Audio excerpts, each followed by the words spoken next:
You guys are selecting Merrick for your telehealth platform needs. They have a couple different ways that they go about doing this. The first is through a self-selected experience. So there's a table talk panel, which is the full panel. That would be the panel that I personally get twice a year. That's checking everything. You name it, it's all there. The other panel is a checkup panel with a guided optimization. You're connected with a patient care coordinator, and the patient care coordinator will meet with you to determine what your needs are, thing to be able to help optimize your health or mitigate without judgment. So the discount code again is Table Talk Merrick Health for all your hormone optimization and performance needs. All right, guys, I want to thank today's sponsor, Element. I'm having fun with ads now instead of just trying to like read through all the talking points and so forth. But there's a talking point here I have to read through. Element is a tasty electrolyte drink with everything that you need and nothing you don't. That means lots of salt and no sugar. For some reason, that just makes me laugh. I've had and have been in the habit of drinking a half a pack before every leg training session, and all my cramping issues that I had went away because I've always had cramping issues on heavy leg days and leg days especially. Head into our description box and click the link that's there for Element. Or if you're listening to the audio of this, it's drinklmnt.com/table talk. Today's episode is brought to you by First Detachment. Are you looking for a supplement brand that truly understands hardworking athletes? Look no further than First Detachment. 1D's real world experience is what I would consider and they consider battle tested. I have known Justin Harris for pretty close to 2 decades. And if there's anybody that I trust with nutritional and supplement needs, it's Justin Harris. If you guys have followed me and have followed the podcast, you pretty much already know how I feel about the supplement industry. For me to get behind any brand, I have to trust the brand and I have to trust the person both. And I'm pretty sure you guys all know why. When it comes to creating formulas and putting products on the market, and there's nobody that I trust more than Justin Harris. While I love all of their products, I'd suggest that you check out the Field Rations and WTH first. Go to www.firstdetachment.com and use the code TableTalk10 to save 10% off each order. The link is in the description. Today's episode is brought to you by EliteFTS.com. Founded in 1998 with the primary aim to live, learn, and pass on. Please help Elite FTS support this mission by smashing the like button, leaving a comment, sharing with a friend, and thinking of us for your training needs. If you can put it in a gym bag or load weights on it, Elite FTS has it. What's going on? I'm Dave Tate. We are broadcasting from the middle of the Elite FTS weight room, where the underground still thrives and you're part of the crew. It's time to sit down, keep it real, and cut the bullshit. Welcome to Table Talk.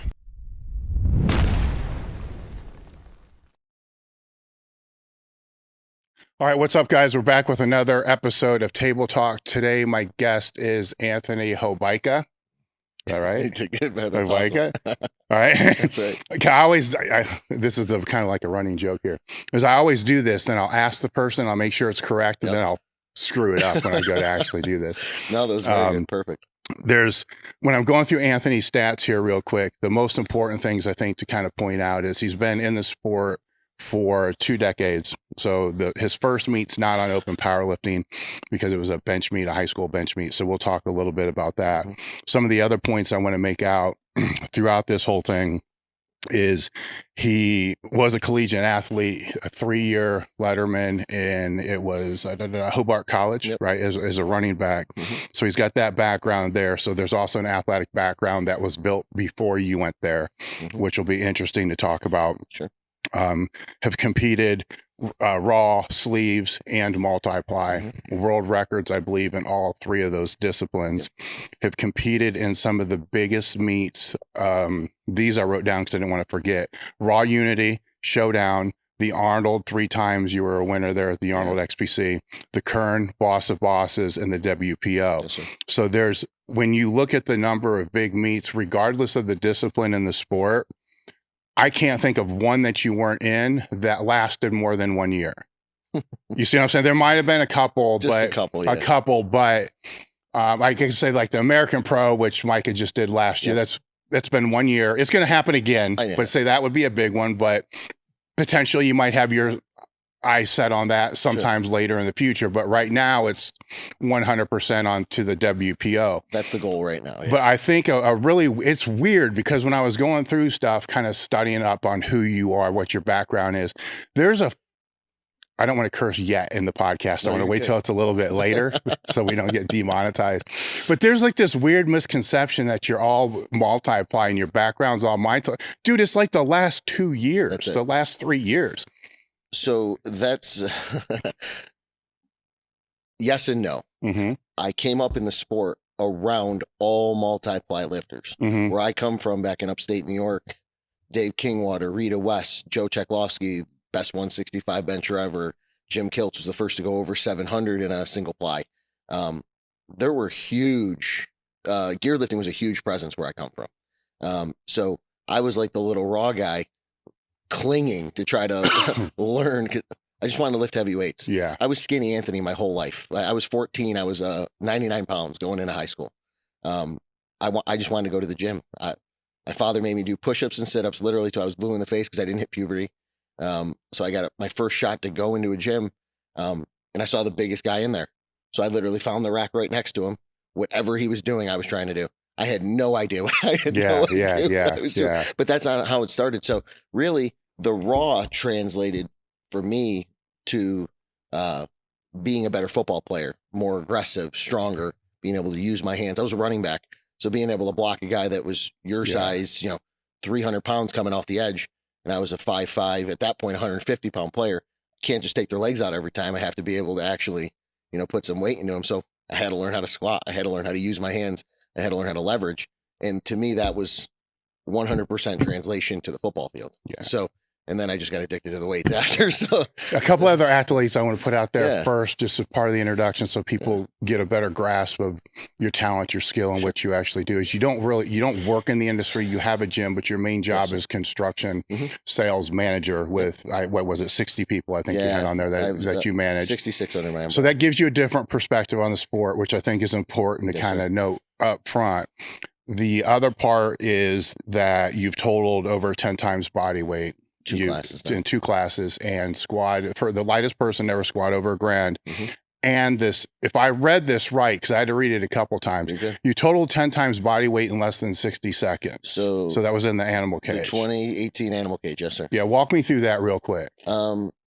Eric Schwartz, he's no longer with Animal, but I always loved the cage. I had won my first Arnold 15, 16. First time I saw the cage, it was the first time I'd ever been there. And it was just electrifying. I had watched the Lily Bridges and I'd watched their videos, and the hype was just crazy. And I had met Eric at a meet. He was a RPS meet back in New Jersey, where we're kind of from. And he was like, come up with a concept. You're strong. He was Richard Hawthorne and some other lightweights. He was like identifying. And I said, you know what? I'm going to do a total.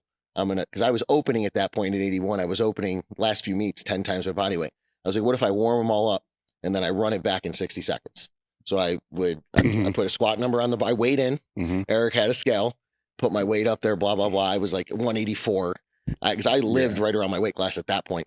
So then I had to go over 1840. So we put a squat up there. It was like 725 in reps. So I warmed up all 3 in kind of a circuit. Got up to, I think it was a 470 bench. And then I had a pull 680. And then I just put it in a rotation. And I told him, let's go. Turn the music up. Dude, it was so cool.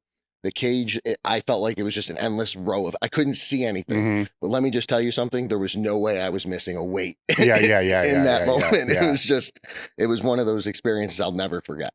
Okay, that makes a little bit more sense to me, because I'm like, how in the hell are you going to, I get it. Yeah, right? But it's still a testament to your conditioning at the time. Because you're going to have to be able to hit those numbers, be able to recover, and be able to come back and hit the next lift. But you're also not taking 3 attempts kind of in each either. One attempt, and literally I had my crew at the time back, from back home in upstate New York. I had a guy in each leg pulling my knee wraps off. Another guy setting my shoulders. I was still on the bench. They were getting my wraps off me. It was that quick. Like literally, Yeah. I just finished the breath. I'm coming onto the bench. It was loaded there, and he had the guy ready to give me the handoff. And it just turned in. I left everything on at that point, elbow sleeves, and just came over and just pulled the deadlift. So it was just, and 58 seconds is what we did it in. All right, where I'm looking to try to go here is I want to go through your background a little bit, but you have this background that's more evolved around team sports, right? Yes, So sir. football, all this stuff.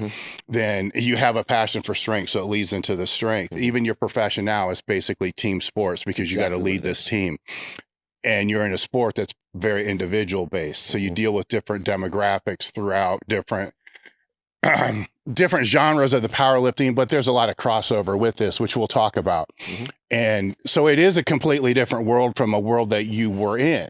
And then you have to figure out how to migrate this world, but not just migrate this world, but also become a leader that is within this world, right? Yes, which is, I think, important to talk about because I think that's a skill set that other people that are in the sport or other people who are just gym misfits that can't really fit in real well, because that's kind of where a lot of people come from, is make their way to the gym. Find a way to integrate themselves into like a group or a crew type of environment, which is like a micro team, which is going to enable them to better communicate with larger people or larger numbers of people throughout life to be able to become better, not just in powerlifting, but in sales and there's a lot of carryover there. That's right. Where I've always believed what you learn in the gym applies to your real life, with one exception. If you're the meathead that is very self-absorbed, and not external in any way, then it reinforces that without opening up the ability to be able to communicate with other people effectively, unless there's crews and stuff like that. Now you came in kind of multi-ply, so there's crews. Now you go into raw, then that kind of dissipates a little bit, but you travel around a lot. This is where this has been going to be real cool to talk about. You travel around a lot, so you go to a lot of different places. I really wonder how many assumptions are being made that aren't true. Right? So you're the person that can answer a lot of these things. All right, so let's jump back real quick. And you started multi-ply. So in that first group that you were in, and being 15, is that right? Being 15. How were you accepted into that group first off? Because when I came in, I was about that age, and everybody else was like 30. And I was accepted okay. It's about the same. Yeah, I was accepted okay. It wasn't like I was a snot-nosed kid. There were a couple of idiots, but was it kind of the same? Almost exactly. So it was an old school powerlifting, but it had a big gym commercial side to it, but there was a spot where you knew all the powerlifters went to, right?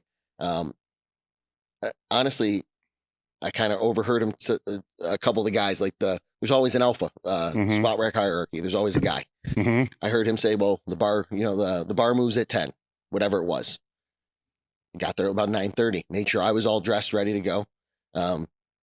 Popped a rack next to him. And then any opportunity I had, I would then go load one of their weights when I saw they were interchanging, just help in. Then I started asking for like, hey, can I get a spot? And then one guy was like, well, move your feet like this, do the, little things.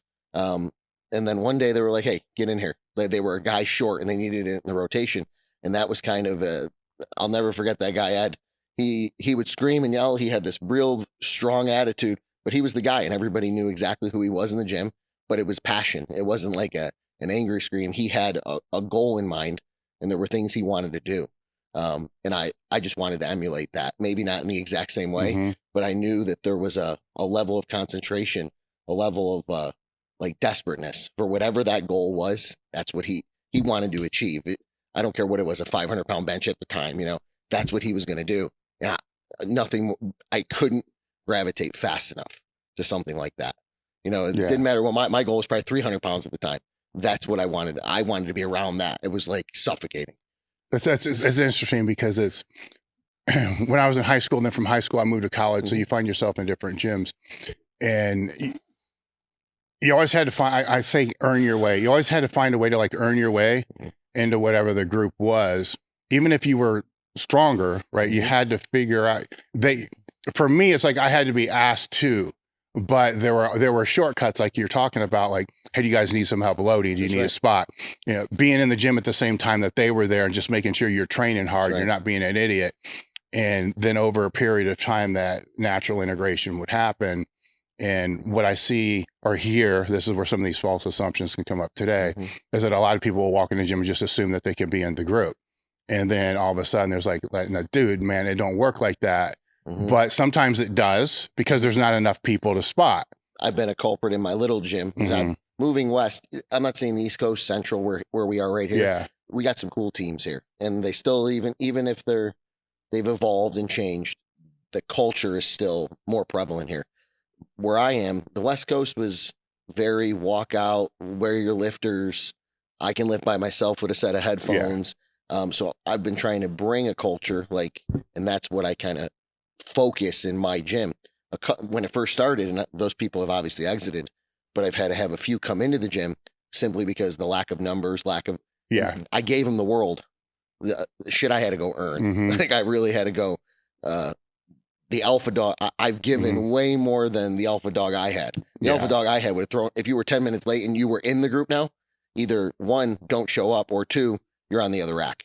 So I don't know if that works anymore. It doesn't work anymore. You know, because it's hard. It is. And it's what I think with that is, in years past, the older I get, the more I start sounding like the older fucking guy, right?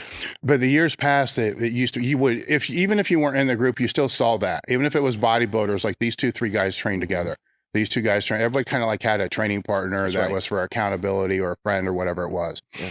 You don't really see that a whole lot now, and you haven't seen it for maybe a decade or so. It's a decade for sure. And so there's nothing that when the lifters come into the gym to train, there's nothing that they see that they want to, I guess, aspire to, because they don't see it. No. So what they don't see, they don't know exists. They don't even know what they're looking for. Yes, yes. So then once they finally become integrated or part of something like that, then they see it, right? But they still have a hard time communicating that to other people. Now it's more, they're going to check, they want to find out a person's Instagram handle, see how many followers or how much, I'll just say, crap content they have, versus there might be a guy that has 20 years experience. He doesn't even have an Instagram, or, he's not very active on his social media, but he's meat experience, understanding misses, how to adjust, even say, we're talking about gear, adjusting gear. He doesn't even get a shot to be that mentor, because the platforms change to how you figure out who. There is so much now. I'll hear guys in my gym, and I'm not knocking them, that they're going to laugh when they hear this later. Oh, I saw this guy do this, so I'm going to put that in my program. But that's not a weak point of yours. Why on earth would you put that in your program? Because some John said it on a podcast somewhere, and you're like, oh, but that's not that's not the best thing for you right now anyway. You have steps to get to that. I don't know. So that's kind of how I feel. When I have a clinic like I had this weekend, that you got a kind of a chance to see when you're training, cool. A lot of that, it's basically 20 hours over 2 days of trying to teach them a lot of the things that we're talking about, but also trying to let them see what it's like to be able to work in that environment, to be able to see, you're not just spotting, you're watching this, and this, and trying to kind of integrate it all together. But then also seeing it's always really cool when you have other people. I have other people in here training around the time, because then I'm able to point out, like, just watch what these guys do between sets.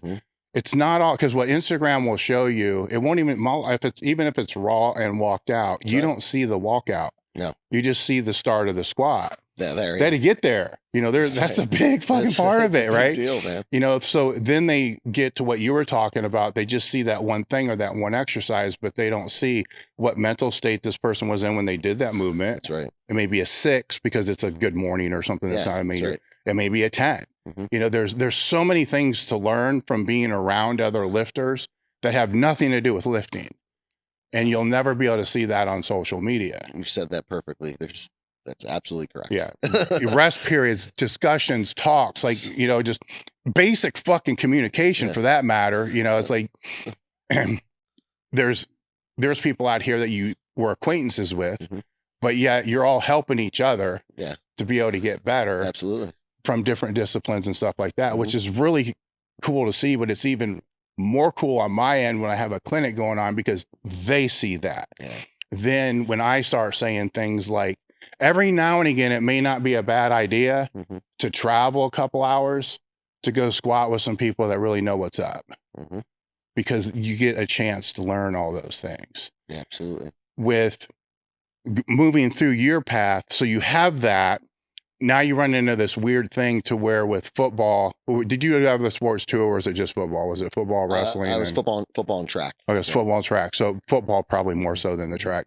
But with football, you have conditioning that the coach is going to want you to do. Yes, sir. All right. Now that conditioning is completely opposite than what you were normally training. God. did you do it, or did you find a way out of it? No, I did it only because I noticed that there was one year, it was about my sophomore year of college, I did slack. I wanted to put on the weight to be my freshman year. There was a great feature back. Awesome. I was like the good pacemaker. I was the guy that got on the seam real quick. I was quick. But I wanted to be the feature guy. He was graduating. I wanted to be the guy. And I added a bunch of weight. I really, about 10 of it was bad. 2 or 3 of it was good. And then the rest in the middle was just not doing the conditioning. And coming out of camp, I was not in shape. So I came into camp, I had something to prove. I was a freshman. I did every sprint, that was dialed into the program, whatever it was. Once I got into my junior year, I knew there was more to being a feature back than being just heavier. I could be a little lean, a little harder, make sure I put that gym time in, but that conditioning was also as important. But there were times, absolutely, if I could find my, I used to say this and people used to laugh. I was the only running back in history who hated running. I loved lifting weights. I loved all the other stuff. I loved the contact. I love squaring up with a linebacker, a little lower center of gravity, being able to use my hands because I had a big bench. Man, sometimes it's 100 degrees outside. Humidity in upstate New York for the 1 month is miserable.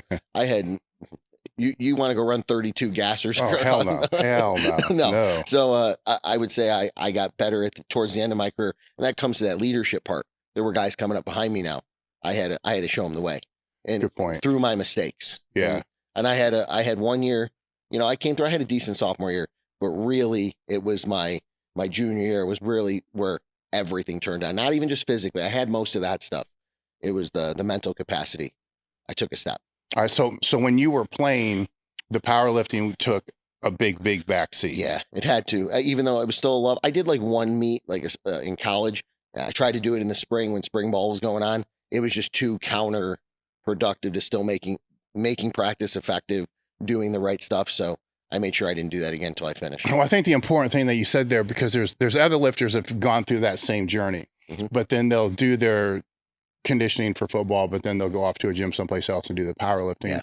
Where what I've always wondered with that is, coming from a team sport background, if you're trying to increase your leadership role within the team, if you're a captain, what message does that send to everybody else on the team? Because even if the strength and conditioning program is trash, you can't let the whole team know it's trash, because what's that do to the culture of the whole team? Absolutely. Right. So when you take that out and say it's a sacrifice, but how are you processing that though? Because you had to think that some of that could have been more beneficial strength wise, but you have to balance it with what's going to help the team the best. You were just talking about that right when we started. It was almost like the evolution of the leadership part.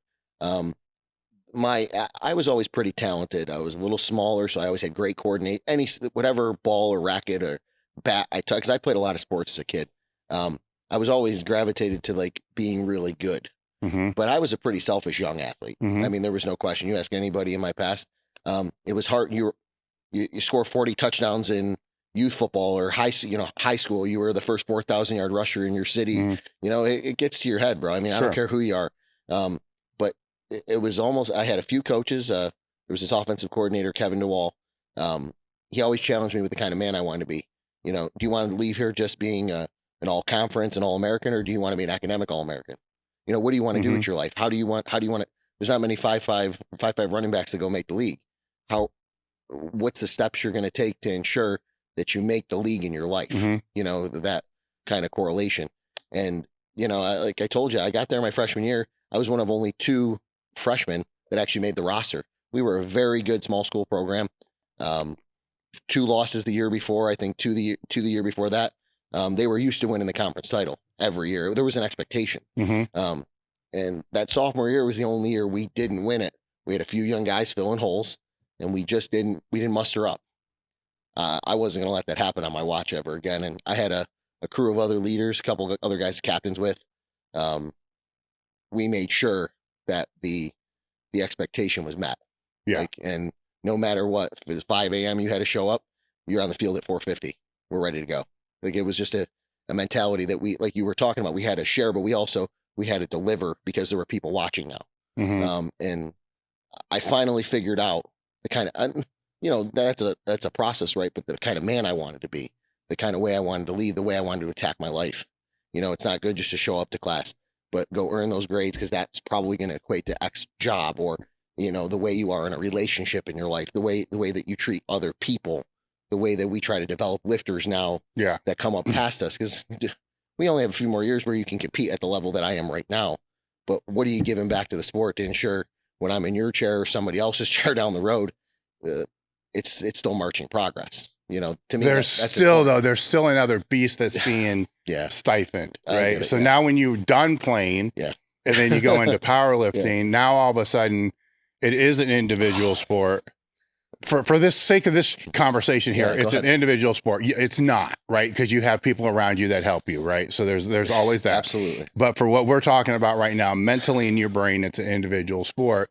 Now you have the chains off. Team preparation, individual execution. Yeah. But you're now accountable for all your results. So now it's like, before it's like, this fucker didn't do what they're supposed to do. Now you're mad because you're behind in the game and you did everything you had to do. But these fuckers over here, now you're in a sport. You see, now you're in a sport. It's not your 1/11th anymore. It's you in the mirror, bro. Yeah. So now you're able to take that mindset that was, let's say, that was spread, and then put it more together. Absolutely. And then excel in that sport. So how much was that obviously it's a change. Was it a relief when it went from that to, okay, now it's just powerlifting. Here's the goal to be the strongest lifter that you can be? Yes. I'll give a little no after, but yes. Because you control more of your own variables. You control your own destiny. There's certain things on meet day you can't control. Yeah. That's why I said there's always a little no. But if you look in the mirror at the end of a meet and you went 4 for 9, and you start reviewing, I'm a big reflector. That's the only way you get better, right? So if I'm looking into my reflection, did I do all the reps and sets? Did I hit the numbers in the progression the way I was supposed to? Did I listen to my body, or did I push through and do something stupid? I guess from early in my, because also, when we talk about the 2 decades of my lifting, there was an explosion of information in the last 10. The first 10, not that there wasn't tons of content, it was a little harder to access, right? So I had more mistakes early. I learned through mistakes. Yeah. You get better through, hey, this worked. Kind of like doing your own research, if you will. So for me, in that essence, I try to minimize all those little mistakes that possibly come up in a prep, in a weight cut, and all that, because I was also now a little later doing some pretty big hard cuts that I had to factor all those into top end numbers, and training don't always equate to the platform. So you're playing a game versus your coefficient, because that's the new world we live in, instead of championships. Like, the sport's evolved, right? Yeah. So for me, the individual part, I like controlling variables. It's part of who I am as a person now, in my personal job, how I lead people, everything else. So you need to be able to hone in on not only what the things you can control, but understand the things you can't, so that you have a better ability to have the outcome you're looking for. I guess that's how I look at it. I want to try to unpack that a little bit, because I know where you're going with that. But one of the main goals, I hate the word goals, main objective I had with the podcast, I don't like goals because they can shortchange yourself, right? Good. So I like objective. But one of the main objective is to teach lifters, and even people that are listening, that they have to be able to auto-regulate, think, pivot, move forward, look at the mistakes, be able to adjust. And what a lot of people are looking for is the training program. Here's the X's and O's, but they don't know I'll give an example of just something I had to teach the guys yesterday. So if it's a chest supported row for 3 sets of 10 with your elbows out or your elbows in, makes a really big difference. Sure. So we're going to work the upper back, or are we going to work the lats? That's How's right. this going to be done? When it just says that, what's that mean? Right? There's a lot of regulation that has to happen. That's and you right. learn from mistakes, you know, by doing that. But you also learn from asking better questions. And then if you fast forward with most you guys 15 years down the line, and I was to ask, how do you train? Your answer's the way that I know. I mean, that's the simplest way to say it. The way that I know works. Well, what does that mean? Well, if it's there on a day, I kind of know where I'm supposed to be this far out. If it's there, I'm going to do it. If it's not, I'm going to back it down a little bit. 100%. Right. And people hear that and they're like, these fuckers don't know what they're doing. And I'm like, no, you don't understand. They've mastered what they're doing, you know, by making those mistakes. So when you go through, and I wonder sometimes how many people don't allow themselves to make those mistakes. Well, it's the era that we're talking about, like the new wave, I'll just call it it's not, I'm still technically a millennial, so it's not, it's a generational thing. Instant gratification. You know, you look at over the course of time, early on, you would have all those, like you're talking about, certain reps and asking a ton of questions. You don't know what you're feeling yet. You don't know whether to dial it back, or, you know, I do have a small personal, you know, training business, only power lifters. And if I program like off a percentage and I give them 495 on their squat, they will not put 500 on the bar. They do exactly what is on the paper. And I'll see the squat. I'm like, how did that feel? Well, it was awesome. Why didn't you just load 500? I mean, in my mind, I'm there. They're going to do every single arm curl, lat pull down, like you said, row in the exact variation, which is a good thing because we had to put that time in. But the feel part is what you build over a course of time. And I think that's kind of where you were saying. Yes. You need the sweat equity, right? You need all those reps and sets. You need some failures. You need to be on a second deadlift and it fall out of your hands, and how you're going to make an adjustment. You know, did you get your hand around the ber the right place? Did you have your full hand on it? Were you latching down, and did you get your upper body tight, or did you just yank on the bar? That's all those little variables in a meet. Sometimes you can learn more through misses or losses than you do some wins that you kind of skate out of. You know, I think you learn more through the screw. I mean, the wins are amazing. Wins are awesome. Right? I mean, the wins are. If there were never any wins or never any PRs, it would suck. You wouldn't do this, But I don't know if those even exist if you don't have the other on the other side. That's right. You know, I think we all kind of learn that through sports or through, you know, how we come up and lessons that we're taught in life, and then to try to transfer it. But then it's a weird environment that we're in, to where the messages get really messed up, right? Because for a long period of time, it could be, you know, don't push too hard, always leave 2 reps in the tank. But if you're there correcting them and making, you know, fix this, there might have been 12 reps in the tank. That's exactly right. You know, their form was just awful, right? And so then they dial that back, and it's hard to try to explain this online, right? And or through a piece of paper. And well, at least, I mean, if it's a piece of paper, then they have a coach that's knowing what they're doing. That's right. Then the responsibility actually falls twofold. And this is part of what I tell the train your ass off groups too. Yes, the coach has the responsibility to kind of explain things, but they don't know what they need to explain if you don't ask better questions. Right. Right. So it's up to the client, who's the paying person, to be able to ask, if it is a chest supported row, what intent are you looking for here? Like what are you looking? Or I feel this here. Is that what I'm supposed to feel? And like, oh shoot, no, it's supposed to be this way. Instead of just, it says 4 sets of 10, I'm going to do 4 sets of 10. You know, like, what's the 10 supposed to do? And those answers with a good coach that's been around, those answers, they're always there. They're always there. There's always a reason why it's there. Those accessories should be with intent too, right? Yes, like it shouldn't just be arbitrary. Oh, throw these 3 or 4 things because that's what supports a deadlift or a squat. No, they should be intentful to support, like you said, the core lift in some way. When through your career, when did that start? Those lessons there really start to take form.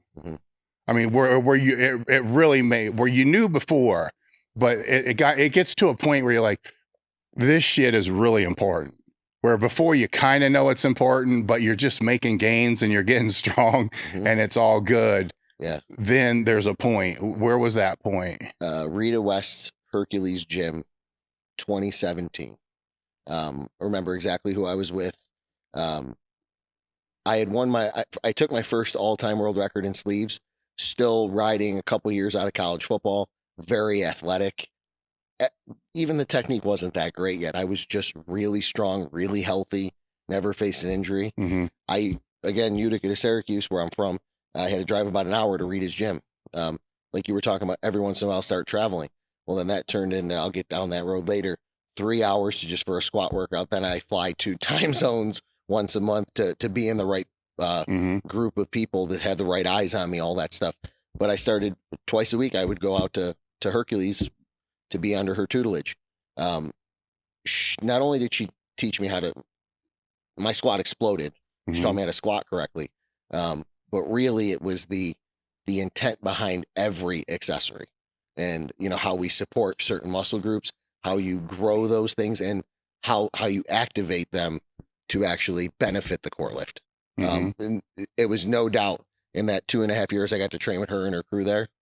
My lifting catapulted. Now with a lot of the accessories, like lower end of the day training stuff. Lower end of the day training stuff. I'm going to make an assumption here, but I'm pretty sure I'm right. The weight you were using on all those movements dropped a lot. A ton. Okay. I want to make that known, because that's another thing that I show these people during the clinic is like, what the fuck are you doing? You're like swinging a pull down. It looks like horse shit. I almost didn't believe it at first, man. Yeah. Like things dropped dramatically. I wasn't using a reverse hyper right, the leg press for the right and anything that's like, we'll just talk about the squat. Anything to support the squat correctly. I should have thrown everything out and drove there about 3 years prior when I had first met that crew. But when the ego got out of the way and all that other stuff, I just shut down 2 ears, 1 mouth, and just listened. And then I just did for a while. Honestly, I just asked a lot of questions about what and why, and then I just shut up and did it. And when I got back to that second Arnold, the first one was on accident. It was a great roster of folks too. And I don't know, I somehow won by the was the Wilkes at the time. The second one, I blew everybody out. Like I actually had intent. Just a real year of when the light bulb did turn on. But really, all those weights came down, to your point. All those weights came down. All of them had impeccable technique, and they were all with a purpose. And that was what it was about.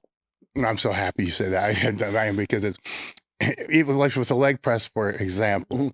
I mean, if we just go to the basic thing, is your foot rooted and planted how you would squat, right? Because that's just going to reinforce you doing it on the squat. That's right. And if you're doing a standing tricep push down, are your feet rooted and planted? Is your core braced? Those are all opportunities, right? For these things that, like the feet, for instance, is one thing. The feet and the core are two things that amaze me when you see lifters that can't figure that out. It's like, do you not do all this other stuff?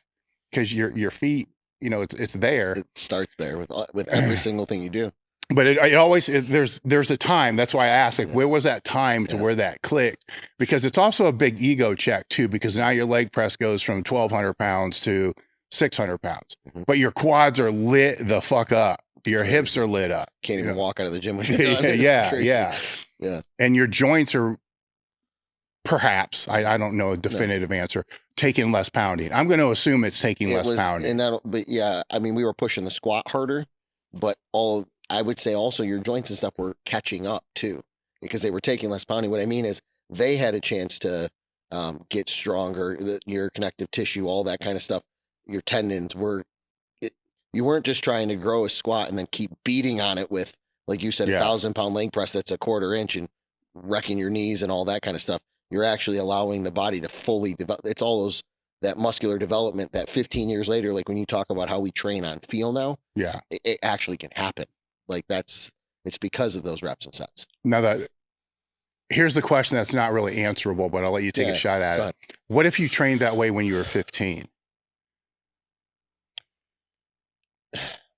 Well, the reason I don't think it can to a point, I suppose, but the reason I don't think it can is because you haven't put the time in yet.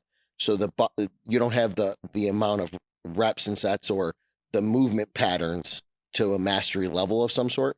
However, on a previous podcast I did, you were asking about this a little bit yesterday. I actually talk about, I wish 2023 Anthony could talk to 2013 Anthony for about 15 minutes. And the one thing I would talk about is not only listening to your body more, train less. Because what I mean by train less is more intent. Yeah. You should have more intent behind it.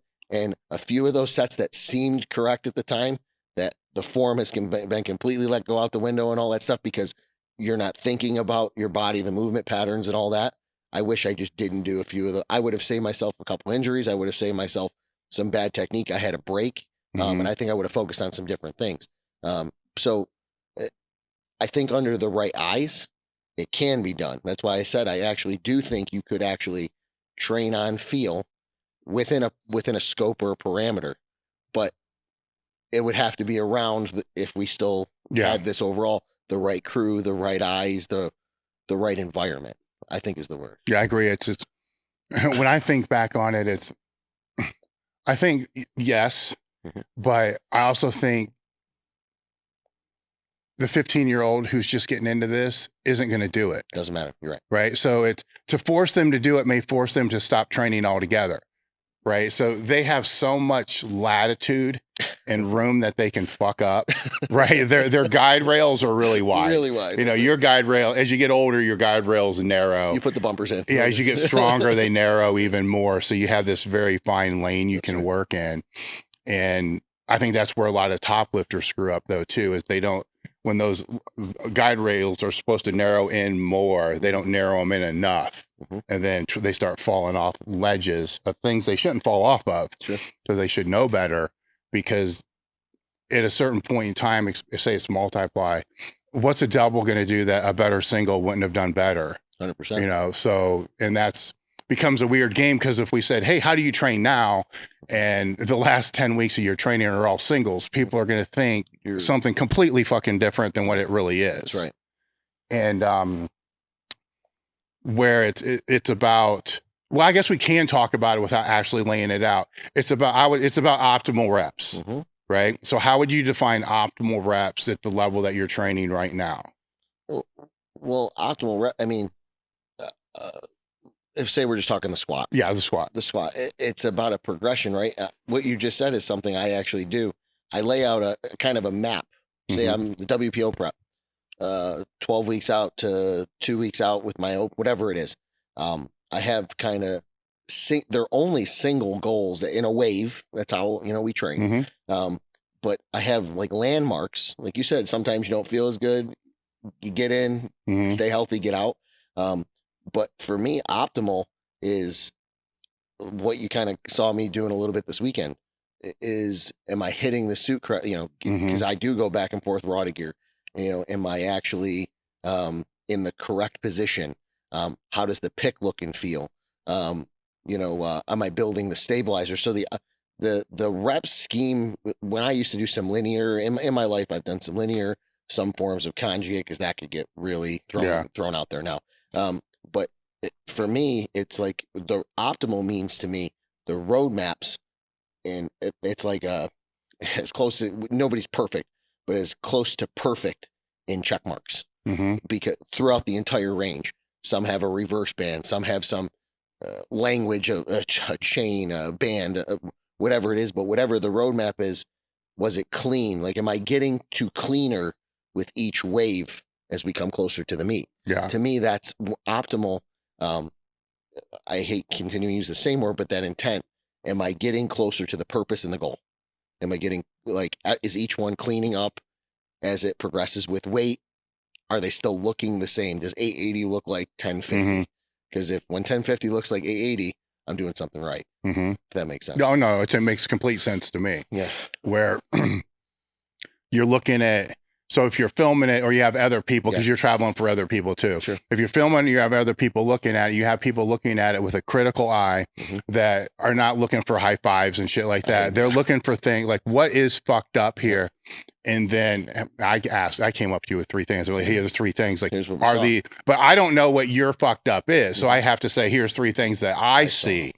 Which of these are fucked up to you, and which do you think it is? And you're like, oh, Rudy just told me the same thing. Like, awesome, cool. He's got somebody. I don't know. I know, you know, I've never talked to you before. Rudy I don't know. There's some people that just, no, it was cool, man. It was good. You know, just fell a little out of the groove. I'm like, do you want to know why? Like, do you know why? Because that shit. Like, just with the squat. I mean, Yeah. I only send a couple people those videos because I know, like Brian Carroll, the guys I've had in my gear corner, they won't bullshit me. They're pretty much going to send me a list back. It doesn't matter. Even if I felt like, oh shit, that might have been my best squat yet this prep. Well, there's about 4 things. Well, you can't afford somebody to bullshit you with the weight you're lifting. Because that can lead to a bad outcome. I mean, not just, you know, red lights. I mean, a real bad outcome. Physically pretty quick. Yeah, real bad outcome, because it's, I mean, you're looking at 1,000 pounds plus. Millimeters. So, yes. So any variant, it's in gear as well, where now when you go raw, I guess there's, well, I'll ask you, in raw, do you feel like there's more latitude, you know, on degree of error for technique? To a point, but maybe, I hate talking big lifters versus small lifters. I'm on the smaller side, if you will, being a, you know, an under 200 pound athlete, most of my daily living and such. If I lose position more than a few degrees, like I'm talking still inches. I mean, I don't know if you happen to see, I had an 800 pound miss and an 800 pound make, and you can actually see a couple hip, you know, how my knees were, my position on my upper body, particularly chin and head level. We instantly knew exactly what happened on the miss. Like, and I thought the pick was great. You know, I'm looking back, watching it. And then when you go look at them side to side, holy shit, I had a whole bunch of breakdowns in this one. And that's the continued chase. So for me, I do think there is a wider like lens, if you will, but not much. Especially at those top end ranges, those top end weights. The margin for error is still small. The gear, the variable with the gear is your gear has to fit correct for your body type, and you need to know how to work your gear. Some guys can get the tightest, greatest shirt in the world. If they don't know how to use it, you might as well just throw it over there on your rack. It doesn't matter. You know, you need to be comfortable touching in your gear. You need to be able to know how to manipulate it to get more out of it. Or that's the part I love about gear, and why I wanted to get to that point in the sport in my career, becoming a technician. Raw, you're strong. And there are technique things, and there's nothing against all my raw buddies. I love the raw game for what it is, and that's why I always end up coming back every so many preps. But to be a complete lifter, lover of our sport, that gear side, it's the heartbeat. It's the it's the OG. It's the, not only are you cock strong, but you're a technician of your craft, because there's a lot of little variables, right down to how the position of your feet, the bar. You even said, like, you don't have to have the perfect pick in a raw squat in reps. Even if it's a mono and everything else, you can fight the position, take the squat, and you got a real good shot at still getting it. Gear, you might not even pick it out of the rack. No, you know what I'm trying to say? You're done. Like, you're toast right from the pick. So that's where I think you're absolutely correct. There are it's a little wider, but if you're true, like you were talking about, there might have been 12 in the tank, you said a few minutes ago. No, if you're truly working at what's a true 105%, you know, max effort, meet day, third attempt, there's the margin. You want it to be still that small. Like, is that means you're getting as much out of it. Now you stay lean year round. As you get closer to the WPO, will you let yourself get softer, because gear's harder to manipulate when you're harder? Yes. So we try real hard not only through supplementation, even through the foods. My wife is, on top of being a chiropractor, she's a licensed dietitian and all that kind of stuff too. We work extremely hard on my body, the composition. Obviously we want to keep me at a certain weight and stuff for my heart, my life, and all that kind of stuff. But there's a certain, especially with the shirt, there's a certain, I'll call it fluffiness. I'm still going to be hard and dense. And Rudy has to build my shirts a certain way. And, you know, he's been amazing with that stuff.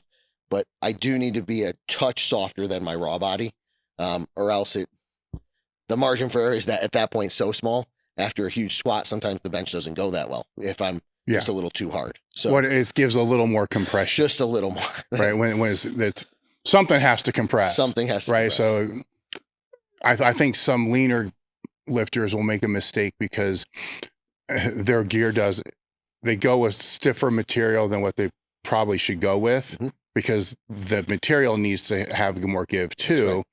Right. Now the bigger lifters, they have an inch of body fat, across their whole body. That is some of the compression. So it's still a skill for both. I'm not saying it's easier. I was just gonna say, I have no hate for what I'll call the heavier guy. They have a little bit, how do I say, a little bit more flexibility in there. As long as they stay that weight though, because see, their weight fluctuations are way bigger too. Way bigger. They can wake up 15 pounds lighter from missing taking dinner. a piss. Yeah, from missing dinner. Now that's all fucked up. No, it is true. So there's that as well. With the raw lifting, going back into that, because you started and you lifted in all these named meets, big name meets. And this is one of the questions that there's a lot of assumptions on. So there's the raw culture, then there's a geared culture. And to me, this is how I see it. When I see both cultures in here training, they're all the same people. Exactly the same. Right? Now, I don't know how warm-up rooms are, right? And I don't know I don't pay attention to the internet like I used to. Sure. Right? So obviously, I don't know. Online, there probably still is a lot of that back and forth bullshit. But, I'll ask that first. Online with the back and forth bullshit, is that better today than it was, say, 5-6 years ago? It's less critical today. But also I think multi-ply, great names like the certain people, the Jim Kolbs, the top end of our sport, have helped bring up that standard now that they're all starting to run meets and be a part of them and judging, and the standard is really being held now. So I think multi-ply stepped up their game. Whereas maybe in that mid 2015s, it was not the multi-ply game. So I'm going to answer the question completely because there was this wave, right? What you asked, why was it all raw? And then why didn't I just immediately after college go into the gear? That was the raw explosion. Think about, they started inviting, the WPO kind of disbanded for a while. The gear sport didn't have a face or a major thing.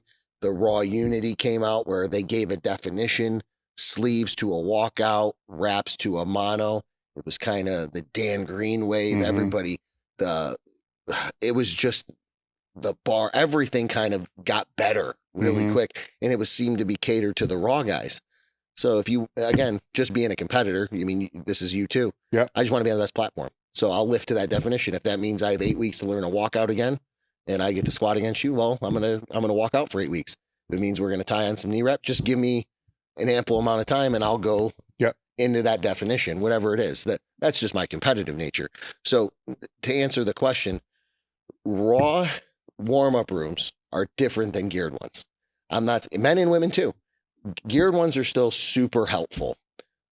You're West Side, Ed Cohen's crew, whatever. Somebody's not getting their brief on something, looks funny. Guy from your crew will go help get on, hold a board. Raw, that's this Instagram. There's kind of like, it's like you, your wife, maybe your handler, and everybody's fighting to get into it's more of like a dog eat dog atmosphere. You have some friends in camaraderie, and what you're saying in here, when you get guys that come through and you say everybody's exactly the same, you talk to all the top end guys, Dave Hoff and Dan Bell, exactly the same. They don't care about. They all are the same. Strong, right? It's the rung right under them. Strong. It's the ones right under them. That's what I'm trying to. You said it perfectly. Yeah. It's not the top end. We love, but even if you just can't put a pair of briefs on, you just didn't like the compression, whatever it is, you still love it. You still love seeing it because we appreciate big weights. We appreciate in whatever discipline it is, seeing them moved. I'll say the very average to a slightly above or good that, the suit must make him, do it. Really, you see my numbers. You saw where my last raw total was. I don't get a ton out of gear. I'm just graduating because you were talking about my shirt. This is the first multi-ply shirt I've ever wore. When I took second to Dave 2 years ago at the WPO, I still wore a single ply shirt. I still was in poly. I never tried a canvas yet. I was still brand new to the sport. Rudy couldn't hurt me. He was trying to grow me into it. I couldn't touch in a 2-ply yet. He put me in a kind of a bigger single ply because you were talking about something that was a little bit more elastic. So I could touch in a meet, and we used my raw carryover to try to just build me a total. I mean, it's also playing with all those variables too, to grow in the sport as I'm learning. I still don't think I learned material that well yet. I don't think you ever actually 100% master it, right? And but I think the point that you're saying is there's a point in the sport where you've done enough meets to where you start to realize some really weird shit. Like you can have a great training cycle and bomb out. You can have the worst training cycle in the world, or somebody has a terrible training cycle, then they break their PR total by 200 pounds. You want me to tell you the most humbling story? I can give you. Yeah. So it was that U.S. Open. It was at the air hangar. It was probably 2018. Yeah, 2018-ish. Don't quote me. I had the biggest 80 because it was all these classes, all these guys showing up. John Hack was still just coming up, and now he's, who John is. Ben Pollock was still cutting to 81, like doing massive weight cuts. I still had the biggest total going into this meet. 21. Rita put me through a killer prep. I beat myself up, but it was strong prep. I went 1950, 21 days out in like in a 3-hour train, like a hardcore, like a meet style training session. I went 3 for 9 on the platform, only hit my openers and didn't even podium. And literally it was like I would say that was my best prep. Like even today, I put together way better meets totals. That was my best prep ever. I mean, literally there wasn't a weight in training. I couldn't move, and I just misspeaked. I just slightly, I kind of blew it. Yeah. You live and you learn. And those are some of the things like you were just saying. Some of these younger lifters, they don't understand some things I can't tell you. You got to show up and kind of see. Well, I think in your brain, though, it changes the whole game. It does. So when you see that, then all of a sudden you see another lifter that's at the top of their game, top 10, you have respect because they know. They know that. That's right. They know all these nuanced things, but yet they're still doing it. That's right. And that's respect right there, man, because it's not easy. No. A lot of this shit's just not easy. The other thing I find in common with all of them is they really don't care what you do or what he does or what he does. You're so consumed with what you have to do to get better, because at the end of the day, you want to win. I mean, that's another commonality amongst all of them. All of us. They all want to win. There's no doubt about that. No. That's at a certain point, and I think you would probably be there, correct me if I'm wrong, winning's more important than the world records or anything else. You've already had the world records. You've already won these meets. Winning the WPO is your ultimate goal. Dave will appreciate this because him and I are buddies too. Yeah.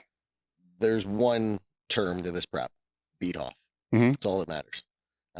Whether that happens or not, I'm going to put the best prep to date together, and we'll see what happens on the platform that day. But winning the WPO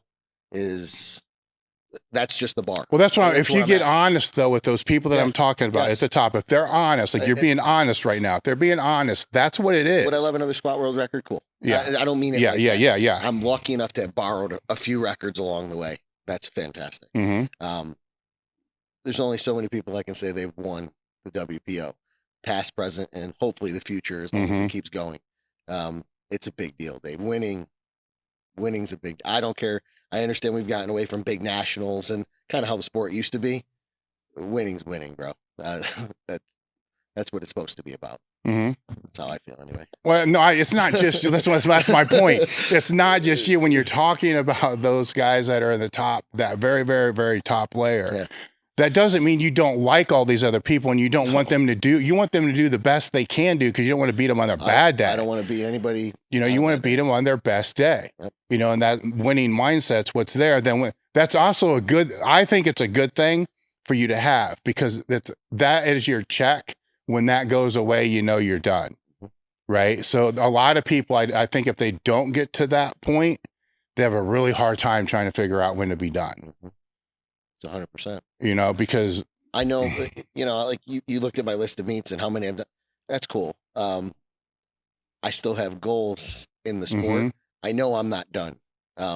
sometimes my wife and I, we have conversations now, you know, I'm at a certain age where, how much do I have left at this level? I'll always be around the sport. I'll be like you, whether it's meets, whether it's, you know, some platform, powerlifting is always part of my job. You know what I mean? I have, it's not it's my job. I'll never lose this, but there are still parts of me.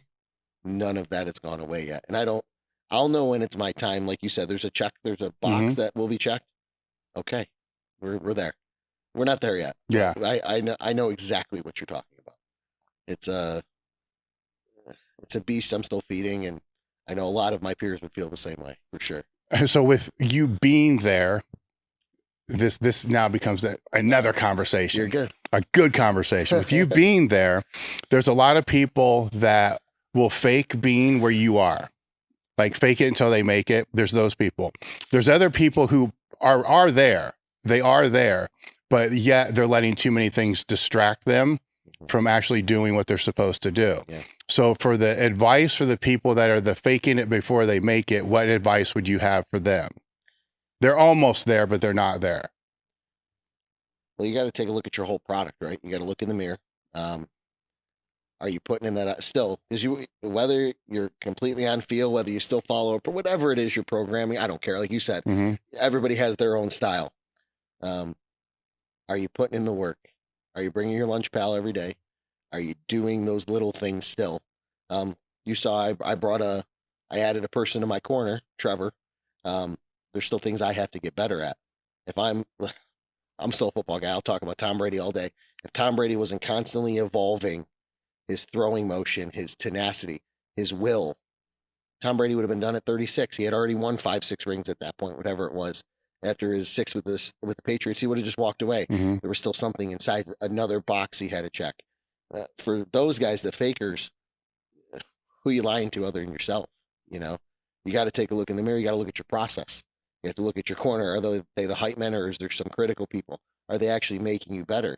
Because you can spin the wheels, change all the variables, and still have the same result. That's you. That's not anybody else. So to me, it's a gut check internally. Are you doing everything? Dave, we're talking millimeters, inches. I'm not saying all these young guys, they want 50 pounds every new prep coach, the ones that pay you, right? Yeah. I better get 100 pounds. And still, Dave, I want 5.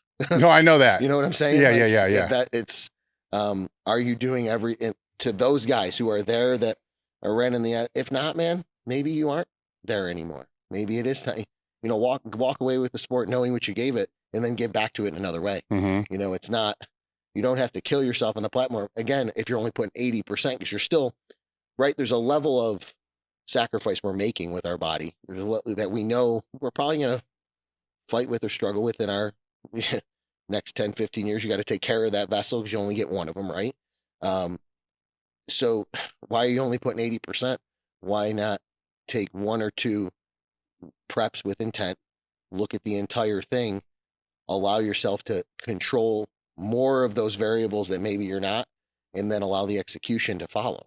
If you're not doing all those things, that execution, it's impossible to even get there. It's like, you're trying to jump over a sidewalk, but you're, on the other side of the road. It's not, you're not going to get there, man. All right. Now, what if you're looking at competitors of yours across all disciplines as well, at the same level you're at, striking distance to be able to win the top, whatever it is, top it is.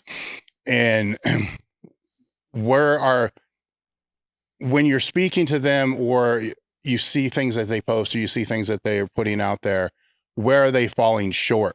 Where are they? Like, one thing I can say is sometimes they get too caught up in drama, that has nothing to do with actually benefiting them.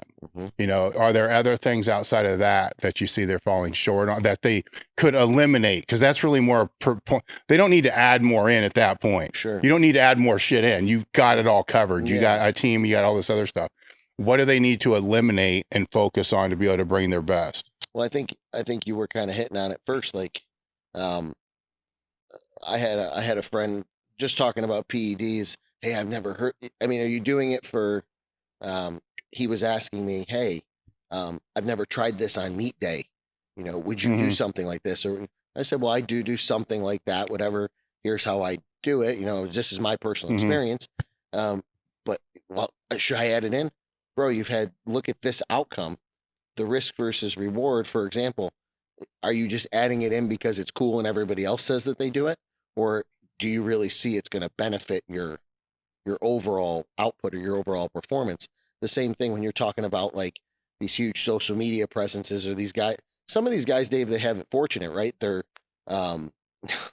they do the, whatever it is, the fitness, they coach, they have a gym, whatever it is. And that is their sole means of either income or their lifestyle, their responsibility. And they sometimes get caught up, like you were just saying, into too much of the minutia or the garbage, the shit outside of it. For me, I don't want to say I don't have that luxury. For me, every workout is so important to me, because some days I just don't get them. Like I get on the road for work, and I know you want to talk about this later, but I leave on Sunday night, sometimes Monday morning, bright and early. I don't even get home till Thursday. If I'm in a town or a city that I haven't located a powerlifting gym or a decent food source, where I do a lot of stuff that a lot of guys don't do on a week-to-week basis. Sometimes I'm in a gym that's just tagged to a hotel with a 50-pound dumbbell and a freaking band. Like, I have to figure out how to get some work in for recovery purposes, for my rehab stuff, to make my body heal so that I can go smash it Thursday night when I fly back home, or Friday, or, you know, my squats on Saturday. I don't, to me, we can't beat time. And this is, I know where we're getting away, but I'm coming back now.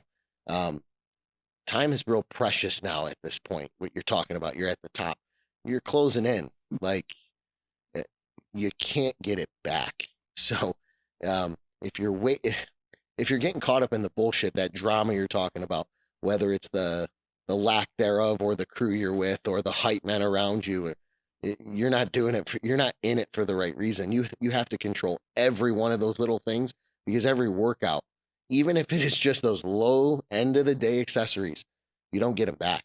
Like, that prep sneaks up on you even quicker. Time goes by faster. Your ability to make the gains get smaller and smaller and smaller, because you're working at such high levels and such high weights and such high percentages now all the time. I mean, if you're doing this thing right, you should be, I love the word desperate for a lot of reasons. We'll talk about that too. You should be desperate for those 5 to 10 pounds, that little PR. And it might be just how you did that SSB, or that reverse hyper, or the 25-pound walking lunges, because you've gotten so good on 2 feet, you've lost all the rooting in your single leg stability. So, you know, you got to put a foot in the air and do a single leg movement, and you're like, holy shit, man, you know, I got so good like this, and I am so vulnerable. I don't know if you saw me on the carpet yesterday. You know, Trevor was working some stuff out in my upper body. I have lost some serious stability when I go overhead with one, like, that is now affecting my position in my hands on the squat and things like that. You have to hone all that stuff in. For all those fakers, the guys who think, if you're not looking at the whole thing and constantly evaluating the entire process, you're not doing this right. You're not doing it for the right reason, or you're not just going to get the outcome that you're looking for. It's just not going to happen. Talk more about that being desperate situation. Well, again, unpack that a little bit more for me. Well, I was always the undersized kid. I wanted to play sports. I wanted to play up on teams. You watch guys, and I love the New England Patriots for the 2 decades I've been in my sport. Like watching the Wes Welkers, the Julian Edelmans, the Tom Bradys, who were always either a step, a couple inches, a little slow, a little short, whatever it was. But they all had one thing in common: that look in their eyes. They were desperate for one goal. You talk about that winning. I don't have to have a 1,200-yard season with 120 catches from Tom Brady or 20 touchdowns, as long as at the end of 16, 17, 18 games was a W. To me, you have to have all those little wins in the gym. You're doing all the little things. Sometimes that means, holy shit, it's a bad day, cut it off, get out healthy so you can make it here 2 days from now and just start over. You know, to me, desperate. To me, it's like, it's not everybody sees that as a negative word, the way it's used. Being desperate, being so willing to make, My wife has given me this. This is kind of her gift over the last few years of my lifting career that has kind of changed my whole perspective.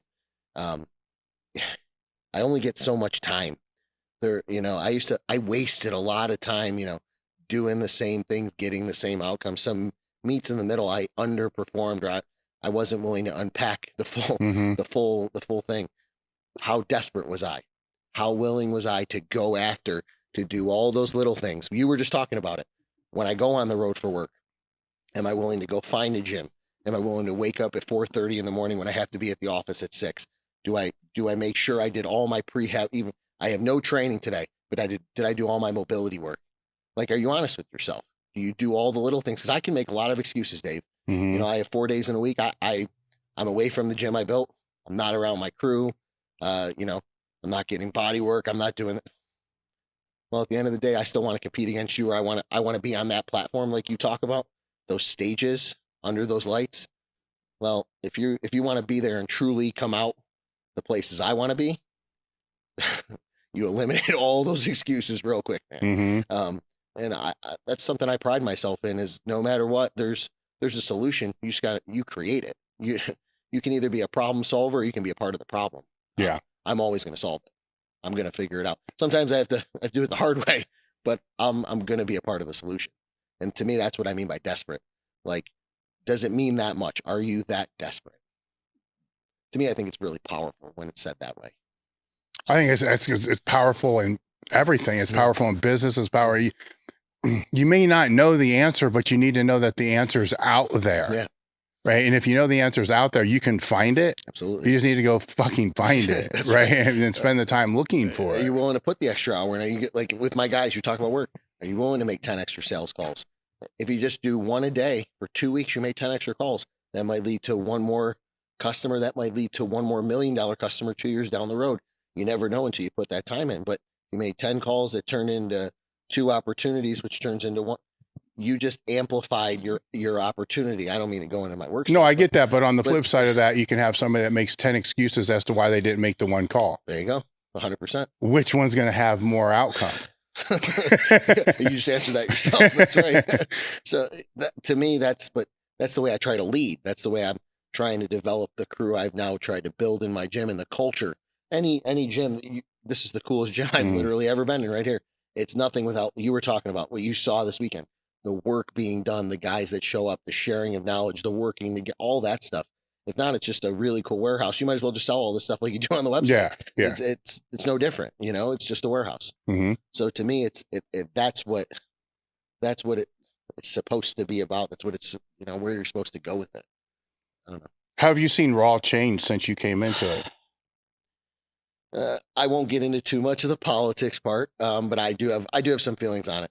That whole wave with the IPF, USPA, that elitist kind of put your butt on the ground.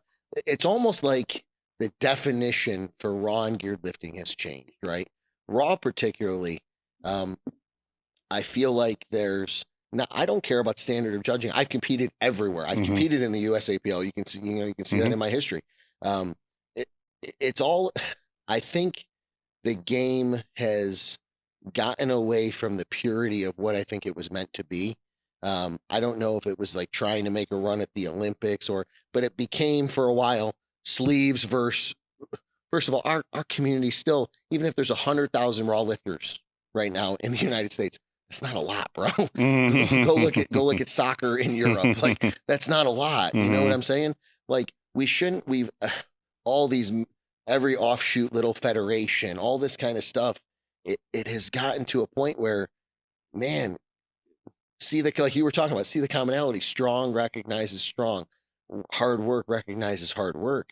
We're not that much different, man. I don't care if you lift in the APF, you lift in the USPA. I don't care. Like, it should be about what you're doing, the process, where we're trying to take this. We've pigeonholed ourselves on very minute differences instead of trying to make this thing whole and help grow it for the future. If that makes sense. No, it makes total sense, because I agree 1,000% with that, because it's not that big. No. This is where I kind of get frustrated a little bit. It's not that hard to figure out. You just go to Open Powerlifting and you read the database. I mean, if you're actually more intelligent than that, you can download the database, Sure. you know, and so, but you can look at how many lifters there actually are. And across the board with all disciplines, I'd say from the high school lifters, which actually make up more than the total lifters combined, but from the high school lifters all the way to mastered lifters and everything in between, 90%, if not more, they share in common, right? They all squat, bench, and deadlift. Right. So they all compete on those disciplines. They all do that.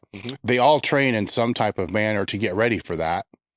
Right. Some are flat foot start bench. Some have a start command. Like it's not much I different. mean, when you look at what the actual differences are, it's probably less than 5 or 10%. If we were to do this from a business standpoint, let's sit down, let's agree upon metrics, let's light the metrics out, let's compare metrics, and let's look at how much is common and how much is different. Right? There's way more common. It's crazy. But yeah, all the people in the community of all these different sports don't get behind that. And sometimes I wonder, do we need a common enemy? You know, do you need like bodybuilders or CrossFitters to say, you know what, all you powerlifters fucking suck, and just start going hard? Because then they're all going to be like, no, fuck you. Fuck you, exactly. Right? And then they'll start pushing back against that. It's really interesting because now it's like we just fight each other over you walked out your squat, for example, and I used the mono. In any record book throughout, has anybody, even if you wore sleeves, has anybody differentiated? He walked that out. I love the walkout. There was a place for it. I've done it, and I do it a lot still. But there isn't. Like, why are you going to hate on somebody just because they lifted in the APF versus like a WRPF meet that doesn't have a mono, for example? Well, I can give one example I can put out there is, you know, rising tides rise all ships, right? So, and I don't know how long this has been true, but to me, I just realized it like a year ago. There's a review panel in the IPF. So if a lift is turned down, you know, 2-1, you can go to the review panel. And if you're the competitor, you can go pay the review panel to review the lift, which now makes it more strategic. Now, if the lift comes back good, you lose your money, which makes sense because you don't want everybody going to the review panel, right? But you got the lift. Which, but now I hear that the WPO may institute the same thing. And I'm like, that's probably a good fucking idea, because if you're having problems with judging and it speeds it up, when I watched the IPF Worlds or whatever it was the last time, it did not slow the meet down. Not at all. The meet actually ran faster than most meets. If you remember last year's WPO, I won't get in any. WPO overall has been very good over the last few years as it's come back. Last year we had some technical difficulties and injury. There was way more things that held up that meet than if I had a shot to review my third squat, for example. You know, that might make a difference in. Now, of course, 3 reds, no, you know, but if there's a white, and I don't know what the rules are really behind that, but if that gets implemented in there, then say that gets implemented in USPA nationals or whatever it's going to be. Well, this is a good thing. I think so. Right? Because then, you know, one good idea spreads into all other things. Well, think about the NFL did it a few years ago in common sports. And now baseball kind of uses it. And I'm not saying it's perfect. I understand it always evolves, but it's helping. What's the word? The shadow of a doubt's gone now. Yes. It takes it away. But what probably will happen, knowing the sport, this won't happen because they're going to say, fuck that. That's an IPF thing. Right? You're absolutely right. Even though if you ask almost every lifter, they're going to be like, that's a good idea, man. On both sides, whether you're yes, everybody would say it. But I mean, even if you're getting the gift or not getting the gift, it's still a good idea. It's a good idea, right? It works either way. And but we'll see. But that's what I think gets lost in powerlifting. There's so much to learn from each different federation. Perhaps the rules may need to change. You know, on say multi-ply, maybe they need to take the diagram that's 40 years old out of the judging book. And we do a new one or something. Whatever it's going to be. But even with still all that, they all share more in common than they don't. And the lifters at the highest levels respect each other, understand the game, right? The lifters at the lowest levels don't even know the difference yet. They're too ignorant. So It's the ones in the middle. there's these ones in the middle, which are the vocal minority. It always seems like those are the ones now on Instagram that seem to want to have the biggest voice anyway. And it's like, I'm not saying that just what you've done equates who you are, but dude, what have you done yet? Like, I don't mean it has to be a world record. I know, but if let's say we go back to when you came up through the gyms, at what point did the vocal minority ever have control? It was, you said earlier, it was squat hierarchy. Squat rack hierarchy, bro. Right. So not that the strongest guy should always be, the best person. The only one talking. I agree. The only one talking, but the strongest guy is usually going to be around other stronger people, which kind of dictate where that goes, where now the loudest voices are the minority of the population and the demographic. That's exactly what's going on right? Which I don't understand why people just don't ignore. It's crazy. Right. Because as soon as you know who it is, I do. Yeah. Right. You just ignore it. Yeah. And I think you do a fair job doing that. And I think most of the top lifters do a fair job doing that. I think the ones that could be top lifters, let that hurt their ability. But you're also now just unpacking this a little bit more. The reason why they're somewhat successful is the ones you said don't know better yet. They're the audience that's kind of taking the most information. So would you, not that Dave Hoff or Dan Bell or John Heck, do you feel like they should then have a bigger voice to be like, hey, no, that's not right. Like with this chirping bullshit guys talking about, is like to set the record straight. Like, do you think that's our our call to duty, if you will? Because I don't know, because it's not how I've ever been. So I don't. No, because the way when I think through things like that, I'm gonna look at other sports, and say, okay, in the NFL, do all the top athletes voice their opinions? No. They let their work, they let their skills. That's how I've been. Do the talking. The skill does the talking, and that's any professional sport, right? Yes, there are ones that are going to be vocal, but again, they're very minority, right? They're usually doing it for reasons outside of just the game. That's right. If it's just the love of the game, the ones that just have the love of the game are doing the game, and then they're letting that speak. That's right. Right. And I think that has a louder voice than you all think. I just know it is frustrating today. I don't go post every single workout, every accessory I do. That's not me. And I know that's not a lot of the guys where I am. Okay. It's I'll say that mid-level, they're instantly a coach because they've done a couple meets. They've had a little success here or there. And then because they just overwhelm post after post, story after story, talking bullshit. They're spreading bad information. And then you'll have like I told you, I have an influx of young kids coming into the gym.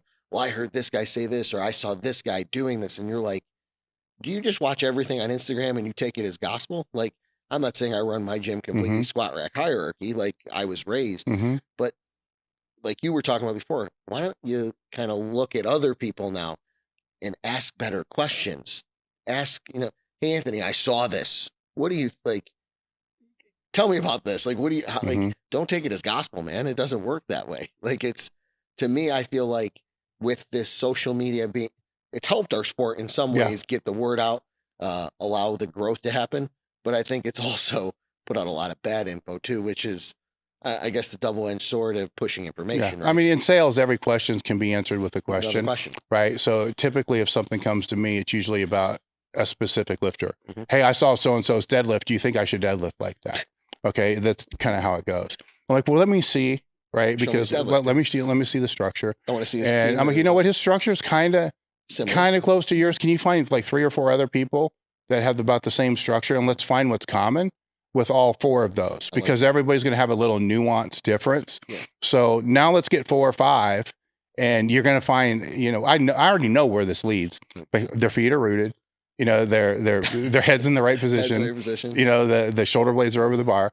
Like, okay, I think you should do what he's doing. I think you should do what all those guys are doing. You see the good parts. Yeah, right. And a lot of it's because, and it's not a bad thing, a lot of it is, they're influenced, by that. They're motivated by that person. They got their favorite person. That's right. We had magazines, but the magazines told the narrative, not the actual athletes.